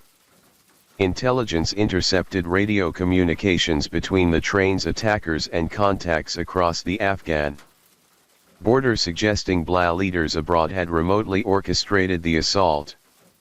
Following the operation, Pakistan's Interior Ministry claimed evidence of BLA militants coordinating with handlers in Afghanistan throughout the crisis. Islamabad even hinted that their eastern neighbor, implying India was the primary sponsor behind the audacious hijacking, part of a broader narrative blaming external forces for fueling unrest in Balakazan. Pakistan security agencies are now gathering detailed evidence to trace the BLA's support network, determined to bring the masterminds to justice no matter where they hide. In the wake of the attack and the daring rescue operation, Pakistan reeled in shock across social media, from bustling cities like Islamabad and Karachi to remote villages. Citizens shared images of the victims, prayed for survivors and demanded accountability from the government. Families endured agonizing hours outside makeshift medical stations and temporary morgues in Quetta, desperate to identify loved ones. Many bodies were charred or disfigured from explosions and gunfire, complicating identification and burial processes. Schools flew flags at half-mass and collective prayers echoed through mosques and Christian churches alike. National media branded the incident one of the most grievous wounds in Pakistan's modern history, while journalists and scholars called for an independent investigation to scrutinize the intelligence agencies and railway security forces accused of overlooking early warnings from locals about suspicious activities near the tracks. At a special press conference on the morning of March 13, Pakistan's Prime Minister declared 3 days of national mourning to honor the victims. The government pledged comprehensive support, full coverage of medical and burial expenses for the injured and deceased, scholarships and preferential hiring for victims' descendants in public sector jobs, and a sweeping overhaul of railway security, including the installation of IED sensors, surveillance cameras and increased military patrols on strategic rail routes. The Interior Ministry also vowed to release a list of individuals and organizations financing or aiding the BLA, and launched a broad crackdown to dismantle remaining armed groups in Balakazan. In stark contrast To the unity seen elsewhere. Balakazan erupted in protests following Operation Green Bolan. The Beloy GDI Committee BYC, a prominent local civil society group, condemned the government for brutal suppression and extrajudicial killings of BLA fighters, demanding an independent international commission to investigate alleged human rights violations during the hostage rescue. Some protests escalated into minor violence with clashes between demonstrators and police. In the cities of Kader and Turbet, local authorities imposed temporary curfews and suspended internet services in certain areas to curb the unrest spread. Numerous countries, including the United States, United Kingdom, Turkey and China, issued strong condemnations of the attack, affirming solidarity with Pakistan's fight against terrorism. However, international human rights organizations like Human Rights Watch and Amnesty International raised concerns over reports of retaliatory actions and on-the-spot executions by security forces. The United Nations urged Pakistan to balance security measures with human rights, advocating for sustained dialogue with Balakazans minority communities to address the conflict's root causes rather than relying solely on military solutions. The Jafar Express hijacking and its grueling rescue operation left not only a devastating toll in lives and property, but also exposed deep fractures in the relationship between Pakistan's central government and Balakazan. The fierce local backlash, coupled with international scrutiny of the crisis response, underscored long-standing unresolved tensions. To grasp why instability escalated to such catastrophic levels, we must delve into the historical, social and political context that has shaped Balakazan's struggles for decades. Balakazan, Pakistan's largest province, spans roughly 44% of the country's land mass, yet remains its most sparsely populated region, rich in natural resources like minerals and natural gas, and strategically positioned near the Strait of Hormuz, a critical global maritime choke point. Balakazan holds immense potential, yet for decades it has languished as one of Pakistan's poorest, least developed and most politically volatile regions. Balakazan's history is steeped in movements for autonomy and independence from the British colonial era to Pakistan's formation in 1947. Various below ethnic groups have resisted central authority, alleging systemic exploitation of their rights and resources. Multiple uprisings and armed confrontations between the Pakistani government and separatist factions have unfolded over the past half-century, cementing the region's status as a persistent security and political flashpoint. The root causes of separatist movements, including the Balakazan Liberation Army BLA, stem from deep-seated grievances: unequal resource distribution. The bulk of profits from Balakazan's mineral and gas extraction flows to economic hubs like Islamabad and Karachi, with little reinvested locally. Underdeveloped infrastructure. Balakazan's healthcare, education and transportation systems lag far behind other provinces, fueling high poverty rates and poor living standards. Discrimination and political marginalization. Many Balaks feel treated as second-class citizens with limited autonomy and restricted influence over political decisions affecting their homeland. Internal divisions and external interference. Factionalism within the below community weakens unified negotiation efforts, while external actors exacerbate instability. The Pakistani government has employed both military and political measures to assert control over Balakazan, alongside economic development initiatives like the Quadport and the China-Pakistan Economic Corridor (CPC). However, these efforts are often criticized as disjointed and counterproductive. Military operations have been marred by allegations of human rights abuses, inflaming local resentment. Infrastructure projects frequently fail to generate jobs or improve living conditions for residents. The presence of external security forces has deepened mistrust, escalating tensions. By the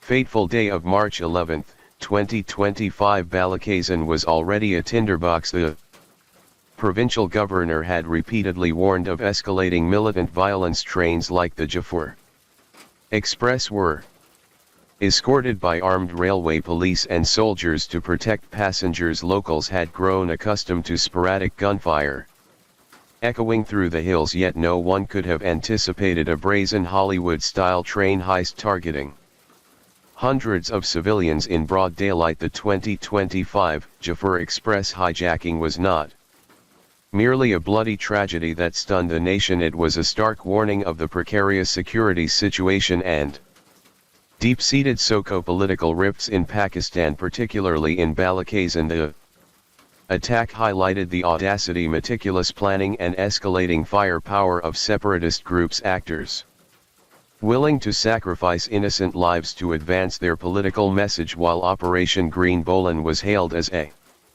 technical triumph, it's cost dozens of lives lost, serves as a grim reminder that no military solution is complete without meaningful dialogue and sweeping political reforms. The crisis also exposed the vulnerability of critical transportation arteries, underscoring the risks of prioritizing infrastructure development without addressing security and social cohesion. On a human level, the tragedy inflicted indelible scars on hundreds of families, both victims and survivors. Story 5. Let's visit the small and picturesque town of Griffin, located in the state of Georgia in the southeastern United States of America. Rightfully considered one of Georgia's oldest towns, Griffin was founded in 1840 and has since played a significant role in the state's history. All this influence of the past can be seen in its architecture and preserved monuments. The historical center of the town is imbued with the spirit of antiquity, where old brick buildings intertwine with modernity. Its rich history, stunning architecture, beautiful parks and a variety of flavors make it a true gem of the South in the United States. The story is full of intrigue and unexpected twists of fate, at the end of which each of you will ask yourself one question: where is the truth? Mary Catherine never thought that one careless act would lead to such terrible consequences. When the judge entered the courtroom, a special atmosphere of tension and anticipation appeared in the room. Everyone present focused and froze in anticipation of the verdict. The attorneys have done a tremendous amount of work, provided accurate arguments, and in case of an unexpected verdict, they already plan their performance and are ready for appeals and objections. The judge gives the floor to the jury and they announce their verdict at the end of a week-long trial and a 4-hour jury deliberation. Mary Catherine was found not guilty and acquitted on all charges. But let's return to this joyful note to the origins of the story and try to understand together what led the young woman to the defendant's bench and whether it could have been prevented. Stephen Andrew Freeman was born on January 1, 1995 in Thomas, Georgia to Troy and Jennifer Freeman. He and his brother Blake grew up as happy, healthy children without any problems with their parents or society. Kind and responsive, Stephen had many friends. Everyone described him as an exceptionally calm and balanced person. Stephen grew up in Griffin, where he later attended Spalding High School in Gordon State College to complete his education. Mary Catherine Hickton was also raised in a respectable family, somewhat carefree, impetuous, humorous, friendly. She was drawn to creativity. She often put on many plays and performed them in front of her family and neighbors. Mary and Stephen fell in love with each other in their senior years and have been inseparable since. The young couple had a lot of common interests. Both loved being in nature. They went hiking, fishing, and even hunting together. In 2012, Stephen Freeman updated his Facebook status to say he was in a relationship and regularly posted various photos with his beloved. Mary's family was fond of her boyfriend. Stephen's parents in turn also accepted his girlfriend as their own daughter. After graduating from school, the young people moved in together. Stephen got a job as a plumber at Drainite Gutters and Roofing Incorporated, and Mary Catherine worked as a teacher's assistant at St. George's Episcopal School. She also worked part-time as a salesperson at a gun store. By the summer of 2018, Stephen and Mary had been living together for 7 years but had not gotten married on August 1, 2018 at 10:42 p.m. Emergency services received an alarm call. The caller, 24-year-old Mary Catherine Hickton, screamed hysterically into the phone that she had accidentally shot her boyfriend. She reported grabbing a Glock 43 firearm, unaware that there was a bullet in the chamber when paramedics and police arrived at Sunnybrook Drive. The girl was in a state of shock. She knelt in front of the motionless and bloodied body of the young man lying on the bed, crying incessantly, gasping and begging the doctors to help him. "I can't lose him, I can't lose him," she cried. Horrors. Law enforcement officers struggled to pull Mary Catherine away from the victim to examine him and provide first aid. 23-year-old Stephen Freeman, wounded in the chest just below the neck, was still breathing. He was immediately transported to Spalding Regional Hospital. Unfortunately, a few minutes before midnight, the young man's heart stopped, not fully comprehending the tragedy that had occurred, and still in shock, Mary had to visit the police station to give her account of the events. She was called in for questioning, where the girl, still completely stunned, claimed that the shot was accidental. She explained that there had always been firearms in their home and that Stephen would leave a pistol on the nightstand for self-defense before going to sleep.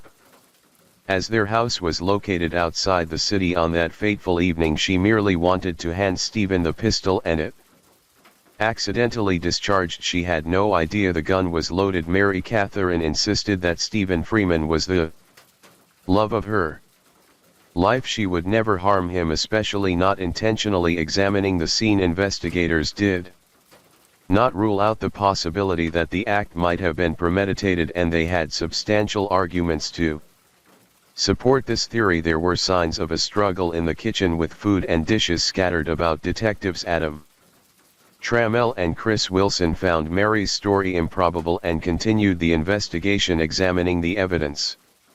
Mary Catherine was called in for a second interrogation where the investigators employed pressure tactics. They yelled at the suspect, expressed disbelief in her story, and demanded the truth. It worked. Mary Catherine confessed to shooting her boyfriend in anger. She shared that they had a severe argument and she wanted to leave him. Having recorded the conversation, the investigators had an admission of guilt, indicating a case solved with a heartfelt confession. However, a serious technical problem arose, causing most of the recording to be lost save for interference and indistinct noises. How this happened was unexplainable, as was the reason why no one thought to make a backup copy of this crucial piece of evidence. Further investigation revealed that the pistol could not have fired accidentally, as it required a trigger pull. Moreover, for the bullet to hit Stephen as it did, the pistol had to be pointed at the victim. Detectives also questioned Mary's behavior. Some suspected she was overacting, demonstrating her distress in an exaggerated manner. The detectives didn't stop for a moment, piecing together their version of the tragedy with new evidence and proof. Another critical fact cast doubt on the accident. In Mary Catherine's words, investigators learned that the girl worked at a gun store where employees undergo thorough training on handling various firearms before starting work. This meant she undoubtedly knew how to safely hand over a pistol without causing harm. The picture of an accident didn't align with the new facts that the investigation uncovered. The woman changed her statement several times. Sometimes her hysterical state interrupted the interrogation, but she reiterated time and again that it was an accident. However, in another conversation, Mary Catherine let slip to the police that at Stephen's request she tossed the pistol to hand it to him and the weapon accidentally discharged. This didn't match what she told investigators at the scene and during the first interrogation. Back then, Mary repeatedly stated that she was simply handing Stephen the pistol hand to hand, not tossing it, and that's when it accidentally fired below his neck. These changing statements worked against Mary Catherine, as she was caught lying and every word was scrutinized for hidden intent, indicating guilt. Concealment. Mary was detained and remained in Spalding County Jail during the trial. She was charged with felony Murder, malice, murder, aggravated assault and possession of a firearm during the commission of a crime. Lieutenant Wilson vehemently contested Mary's claim of it being an accident and tried to prove her guilt in a deliberate and meticulously planned act. A new piece of evidence in this case was common cooking grease found on the slide of the pistol. The slide also had lubricant, suggesting that at some point the magazine must have been emptied. Bullets were loaded, inserted back into the pistol and placed on a shelf. In her defense, Mary Catherine told the police that she indeed was preparing dinner for Stephen that evening, the very dinner that was found scattered on the kitchen floor, explaining the presence of grease on the slide. Subsequent interrogations of the couple's relatives and friends did not provide the clarity expected in this case. Many friends claimed that this teenage love turned into a roller coaster ride for Stephen and Mary until the very end, their relationship at times nearly ending, then reigniting with new passion, became genuinely complicated. In recent years, the lovers often quarreled over emerging disagreements. Mary turned every argument into a drama. She screamed at Stephen and attacked him, after which he often left the house to spend the night with friends, turning off his phone.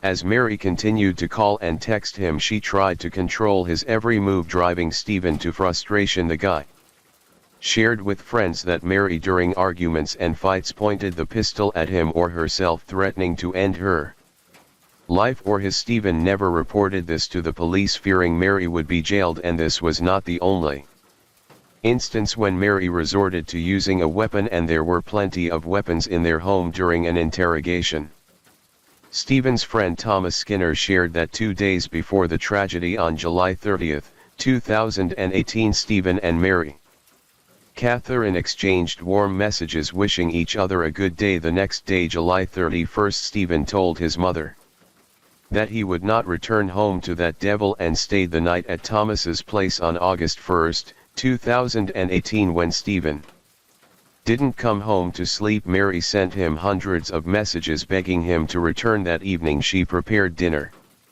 and waited for her beloved. From Stephen's mother, she learned he was at his friend Thomas's place and went to pick him up. She encountered them on the road and, rolling down the window, shouted that she was waiting for him at home for dinner. Stephen replied that he was coming home the evening instead of a reconciliatory dinner. Ended in tragedy.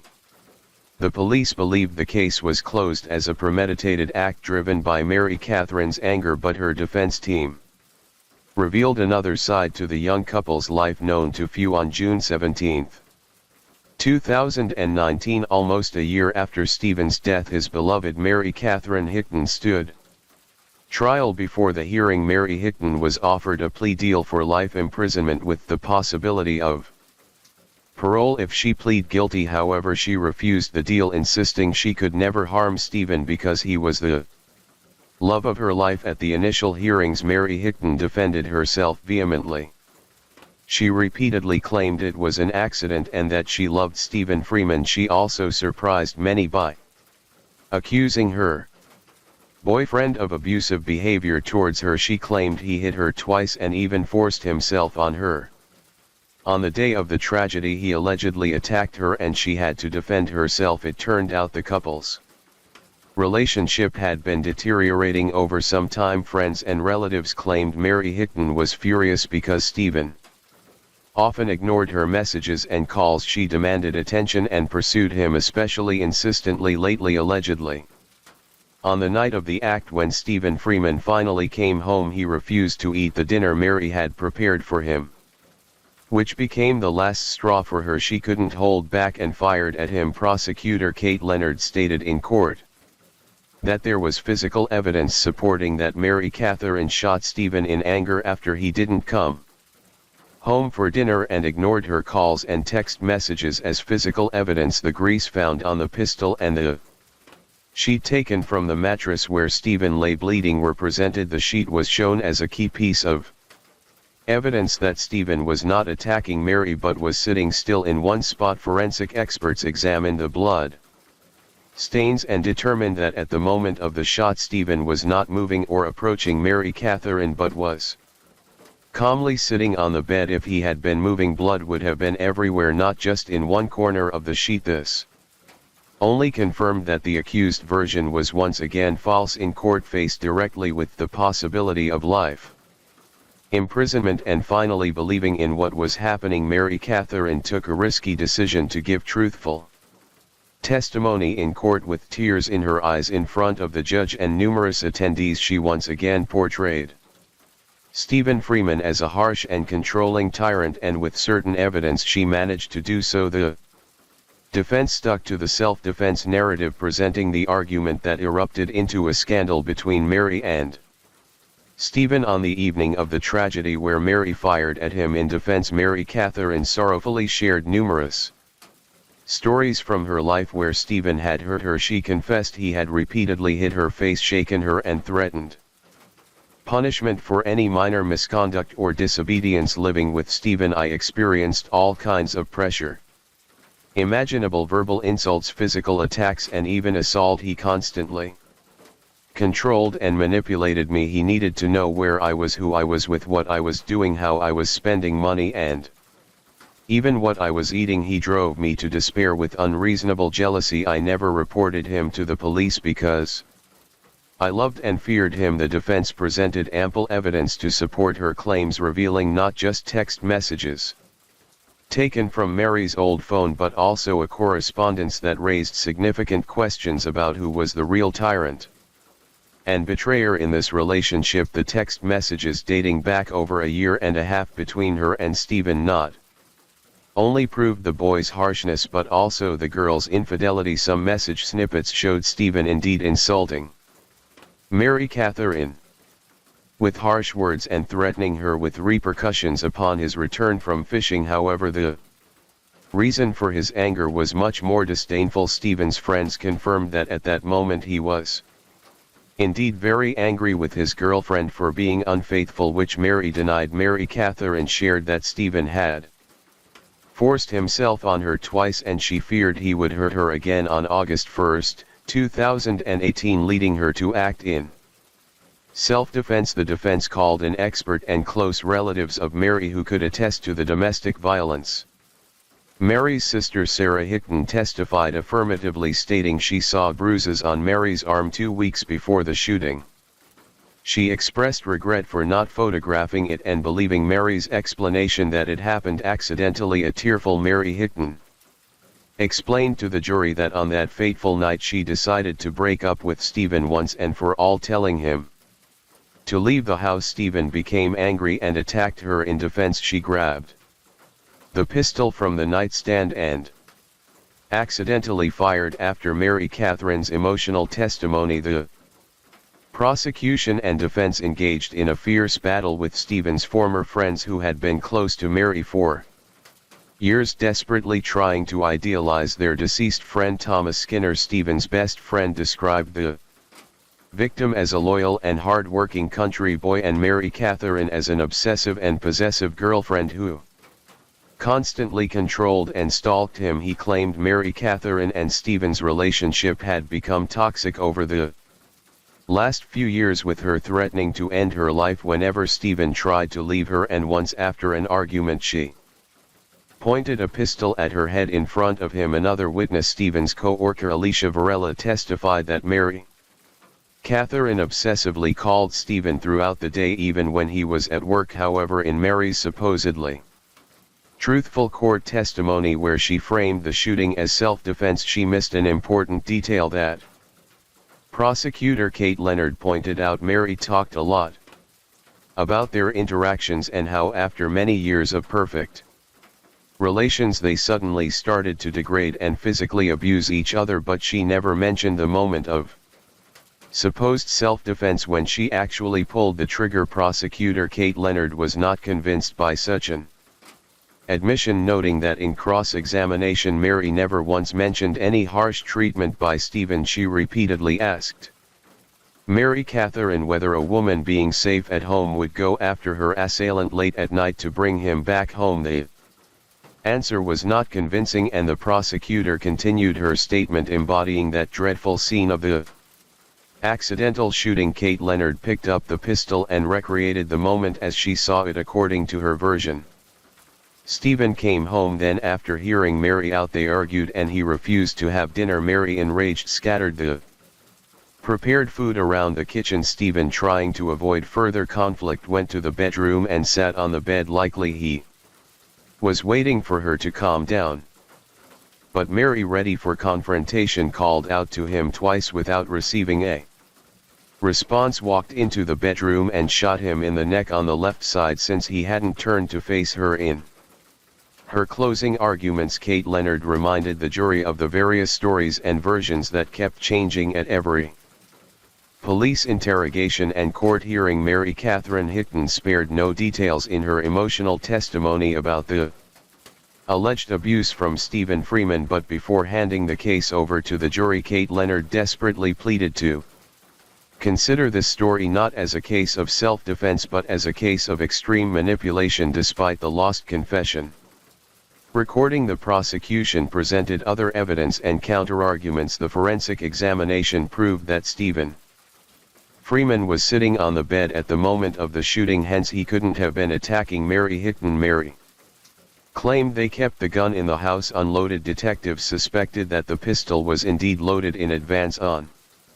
the evening of August 1, 2018, when Mary was preparing a roast for Stephen, this was the only explanation for how grease marks not only got on part of the slide but also inside the pistol. Had Mary Catherine really loaded the pistol in advance? Colleagues, neighbors, family, friends and acquaintances of Stephen Freeman unanimously testified that he was not prone to aggression. Prosecutors also pointed out that Mary Catherine Hickton changed details of her story at least 10 times since the first interrogation, attributing such changes to fear. Mary Catherine refused a plea deal as she could have been facing the death penalty. The wait for the verdict felt like an eternity to her. After hearing all witnesses and the accused, the case was handed over to the jury.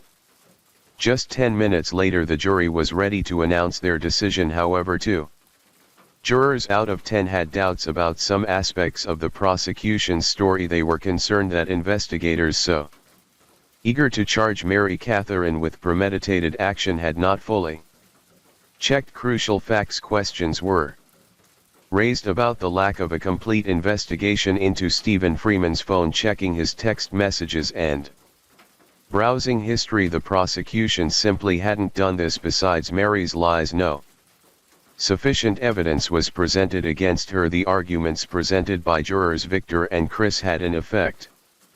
The jury deliberated and returned a unanimous verdict, not guilty. A few hours later, Mary Catherine Hickton was free. After a lengthy deliberation, the 12 jurors concluded the following on the first charge: malicious action. The defendant was found not guilty. On the second charge, serious action, the defendant was found not guilty when the judge acquitted Mary Catherine Hickton on all charges, including intentional action, reckless action, assault with a deadly weapon, and carrying a weapon during the commission of a crime. Many people in the courtroom were shocked watching the woman who took her son's life walk out of the courtroom. Jennifer Freeman could barely contain her anger towards the jurors. Everyone who supported Stephen's family was also stunned by such a verdict. After the trial ended in her favor, Mary Catherine returned home to be with her family in Griffin. Since then, she has stayed out of the limelight and is almost absent from social media, likely to avoid undue attention from the media and the public.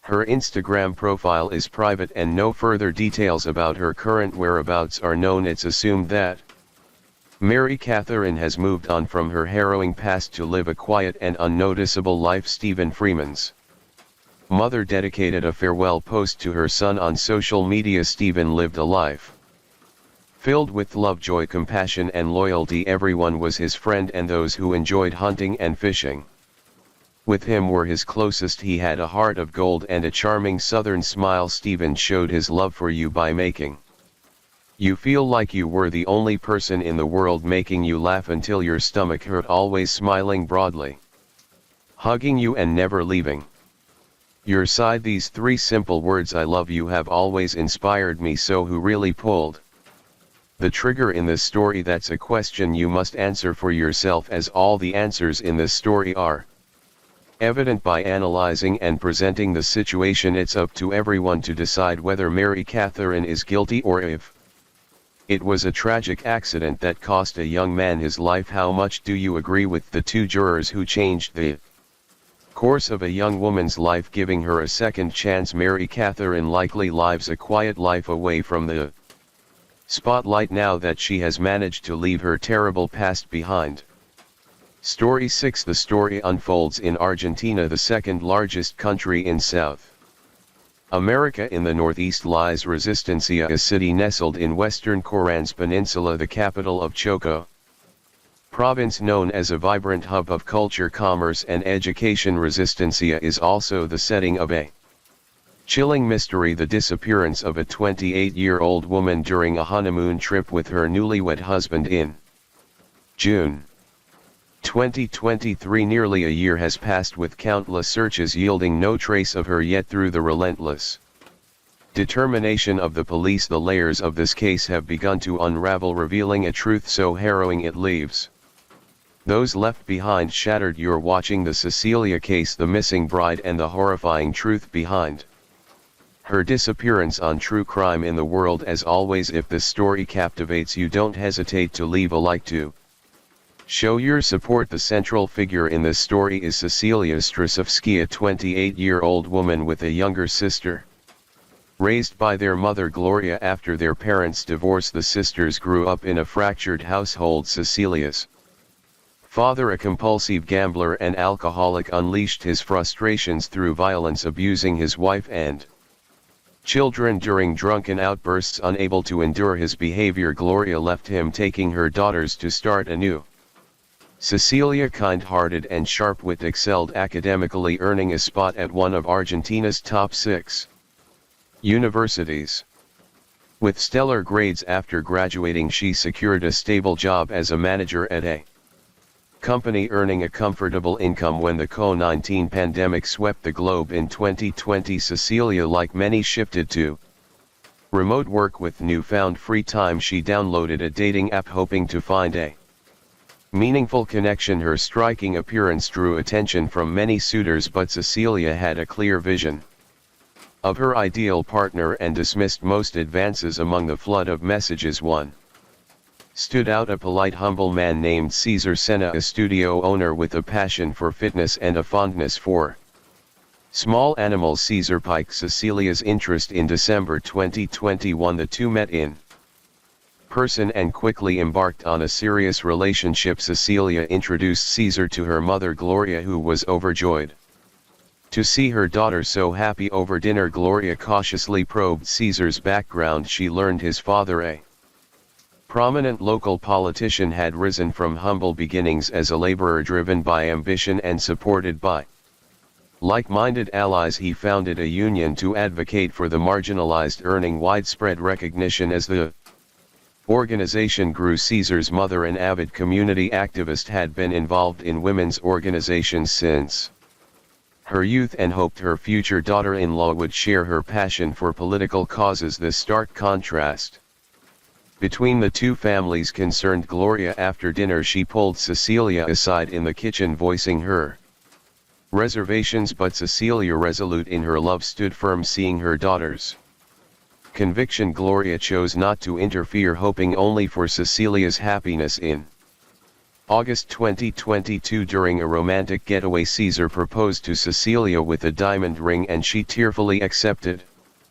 Overcome with emotion, Cecilia shared their joyful moment on social media. Just over a month later, in September 2022, the couple married and began their new life together. Instead of buying their own home, they moved in with Cecilia's aunt, who lived alone in a spacious house, and welcomed the newlyweds with open arms. In late May 2023, Cesar revealed to Cecilia that his mother had secured job opportunities for them in southern Argentina, approximately 2,300 m 700 kilometers from their current home. The news caught Cecilia off guard, and she was reluctant. The proposed location was entirely Unfamiliar, she had no friends there, had never visited, and felt uneasy about the move. She firmly declined and urged Caesar to reconsider with his mother. Caesar, however, saw the jobs as a golden opportunity, stable, well-paying positions,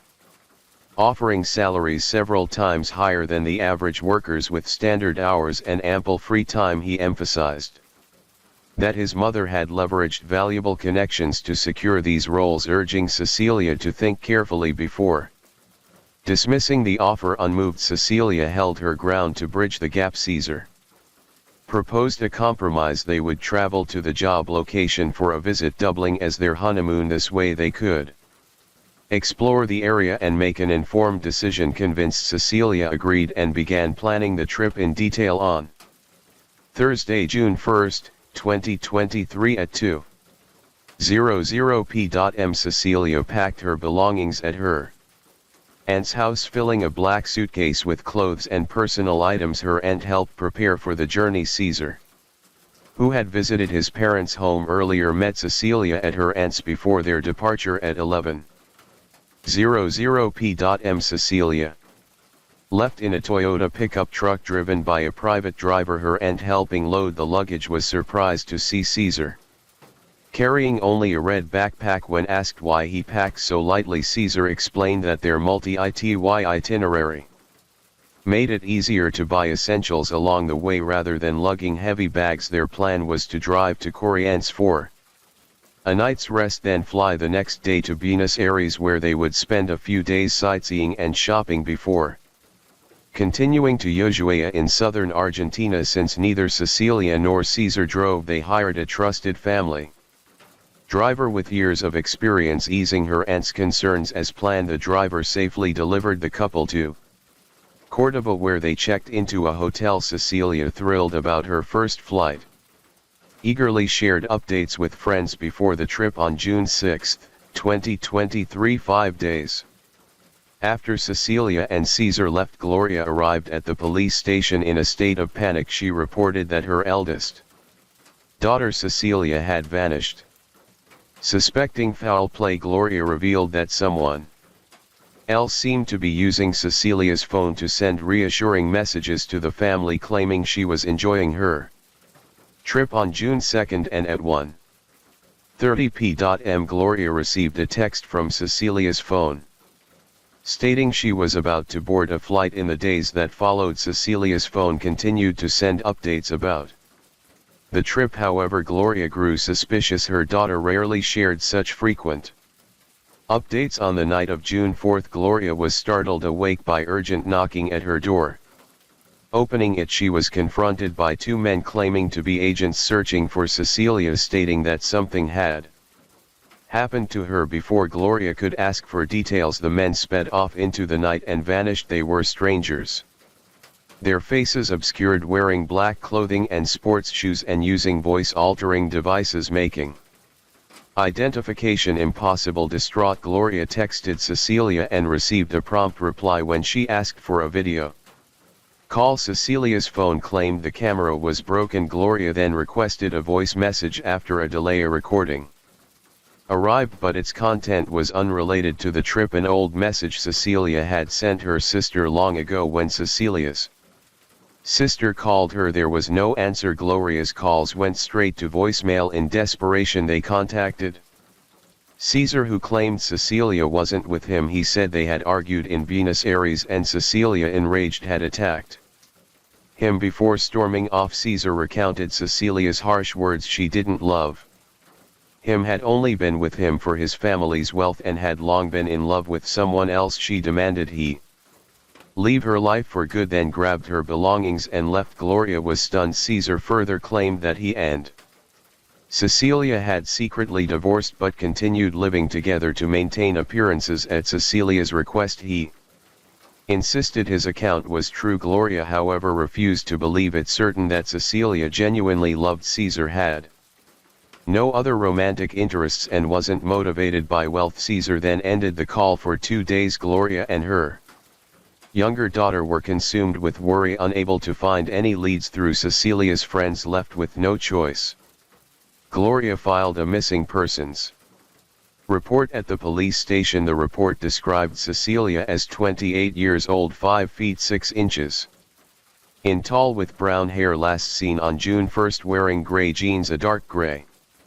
jacket and pink patterned shoes. Regarding the two mysterious agents, police reviewed nearby surveillance footage but found no trace of them. Investigations revealed that after marrying Caesar, Cecilia had left her professional career to work at a hospital owned by Caesar's parents at his mother's insistence. Feeling monitored in this environment, Cecilia resigned despite Caesar's objections and sought new employment but received no offers. Around this time, Cecilia began feeling unwell, experiencing nausea, discomfort and fatigue, leading her family to assume she was pregnant. Caesar's parents sent her nourishing supplements and Caesar, overjoyed, encouraged her to focus on her health. However, medical tests revealed her symptoms stem not from pregnancy but from stress accumulated over recent months. To console his wife after her health struggles, Caesar proposed opening a pet-friendly restaurant, a haven where animal lovers could dine with their pets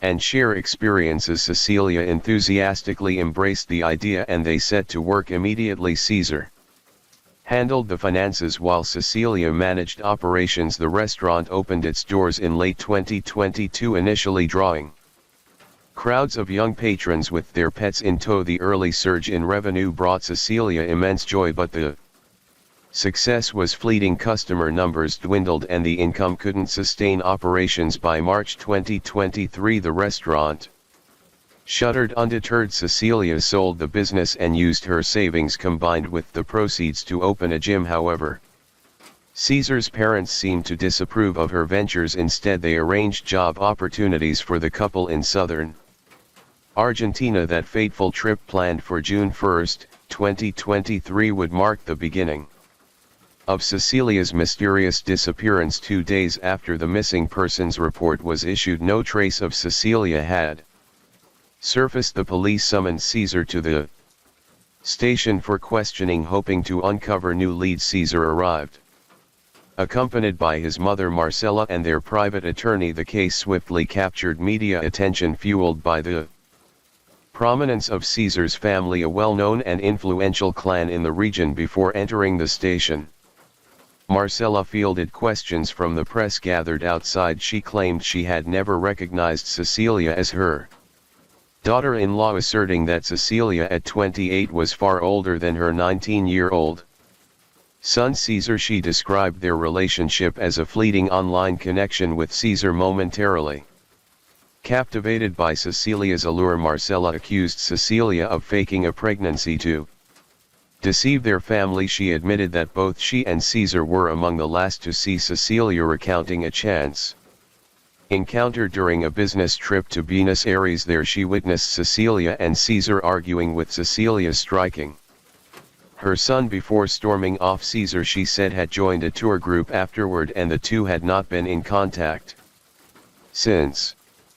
Marcella suggested Cecilia's disappearance might be a calculated move by political rivals, noting that her husband was running for a parliamentary seat. Just 10 days later, she speculated that someone was exploiting Cecilia's absence to tarnish her husband's reputation at a critical moment. Marcella also revealed her own plans to run for mayor in the near future. Marcella's statements ignited a firestorm of debate, transforming a mysterious disappearance into a shadowy political conspiracy. Public interest in the case surged at the police station. Supporters of Caesar's father clashed with reporters, some even resorting to threats and physical assaults, creating chaos outside the precinct. Protesters later took to the streets, rallying behind Caesar's family and insisting he had no involvement in Cecilia's disappearance. Gloria, Cecilia's mother, remained focused on finding her daughter, dismissing the political frenzy as irrelevant to her desperate search. Public opinion split sharply. Some suspected Caesar's family was complicit in Cecilia's disappearance, while others defended their innocence.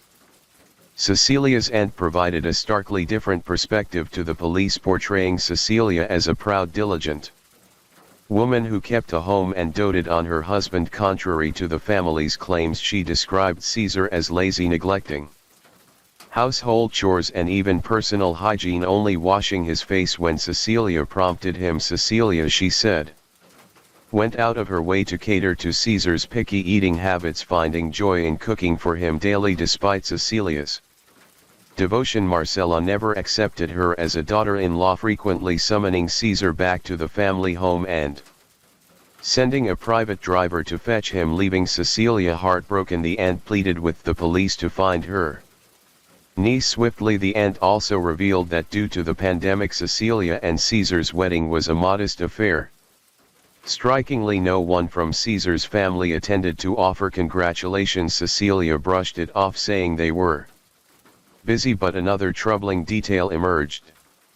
Caesar had lied about his age. In 2022 he told Cecilia he was 25 when in reality he was only 18, barely old enough to legally marry in Argentina. This deception clarified why Caesar's family had never warmed to Cecilia. Gloria, Cecilia's mother, relentlessly visited the police station, providing information and urging authorities to intensify their search. A close friend of Cecilia's shared a disturbing account in May 2023.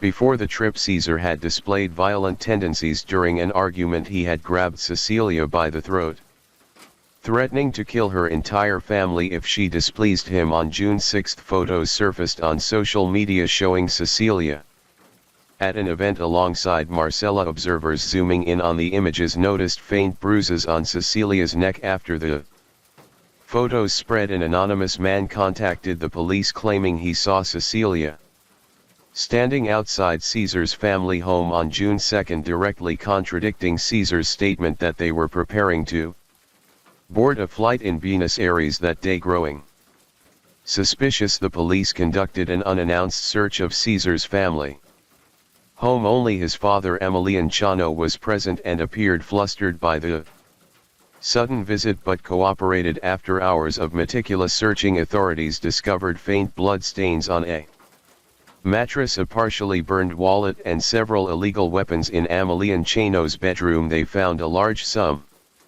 of cash, the origins of which he could not explain. The police detained him for further questioning. Forensic analysis confirmed the bloodstains belonged to Cecilia. Marcelo was summoned for questioning upon returning home, but Caesar was unreachable and did not return. It appeared he had fled to evade accountability. On June 11, a nationwide manhunt was issued for Caesar. Shortly thereafter, he contacted the police and turned himself in when questioned by the police. Caesar, his mother Marcella, and his father Emiliano remained tight-lipped, offering no answers. Inquiries with neighbors yielded little. Most reported nothing unusual before Cecilia's disappearance. Only one neighbor recalled an odd detail. On June 5, Caesar's family offered her a mattress they no longer needed, which she declined. Reviewing surveillance footage, the police pieced together a timeline. At 10 p.m. on June 1, the family's private driver left Caesar's home to pick up Cecilia from her aunt's house as planned for their trip. However, the driver returned to Caesar's residence afterward. On the morning of June 2, Cecilia was seen standing outside Caesar's home at 10:30 a.m. Caesar left alone, returning just over an hour later. During that time, several visitors arrived at the house at 12:16 p.m. Caesar's father returned and the visitors soon departed. At 10:02 p.m. Caesar was seen leaving with a black plastic bag, his neck marked by 3 distinct scratch marks. At 5 p.m. the driver arrived with Cecilia at Caesar's home. 12 minutes later, at 5:12 p.m. the driver left alone on a motorcycle. That evening, the driver returned in a Toyota pickup truck. At 7:27 p.m. he drove off. Again, the police began to suspect Cecilia was murdered around this time, with the pickup truck used to transport her body. At 9:00 p.m. Caesar's parents left the house, captured on roadside surveillance, driving to a property in Emiliano, a remote area far from the city center. On June 12, the police searched this property and found a couple living there. When questioned, they claimed Caesar's parents had only visited to inspect the house. Further investigation revealed a burned pig pen behind the property where a small bone fragment was found among the ashes. Though too damaged for DNA identification, it was confirmed to be human. In late June, the police expanded their search to a settlement registered under Caesar's father's name. Established after Cecilia's disappearance, a newly paved asphalt road raised suspicions that Cecilia's body might be concealed beneath it. Specialists excavated the road but found only dirt and stones. No remains. Undeterred, the police scoured the surrounding area and discovered a charred suitcase framed by a stream along with a ring, earrings and a necklace. Gloria, Cecilia's mother, confirmed these belonged to Cecilia. Based on this evidence, the police detained the driver and the couple living at the remote property for questioning. The driver confessed that on the morning of June 2, Cecilia and Caesar abruptly changed plans, abandoning the airport trip and getting out partway later that afternoon. Caesar summoned the driver back to the house where he found Cecilia lifeless on the floor. Marcella instructed him to keep quiet and help clean the scene, promising to take responsibility and offering a substantial payment. The couple managing the remote property admitted that Caesar's family arrived with Cecilia's body, burned it in the pig pen, and threatened their jobs if they spoke out. With these confessions, the police arrested Caesar's entire family. Unable to deny the evidence, Marcella took sole blame, claiming she despised Cecilia for her lowly background and age difference with her son. She believed Cecilia married Caesar for their wealth and planned to eliminate her to protect the family's fortune. The police, skeptical of her account, pressed further.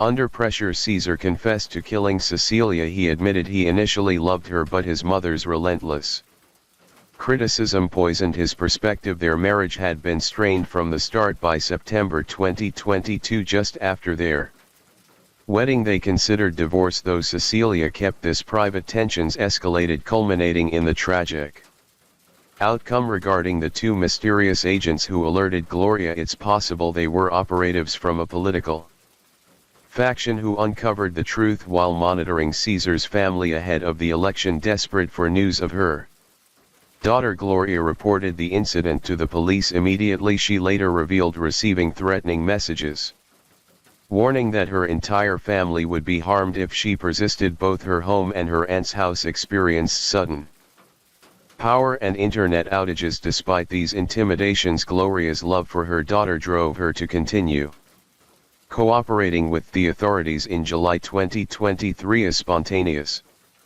protest erupted, demanding justice for Cecilia's family. Amelie Chano, Caesar's father, wielded significant local influence and maintained close ties with Choco Province's current governor. While the case has identified the perpetrators and victim, it awaits trial with a court date expected in early 2024, when more details may emerge. How will Caesar's family face justice as the rain gently falls and the night grows deeper? Thank you for joining me here at MR Night Cared True Crime Stories.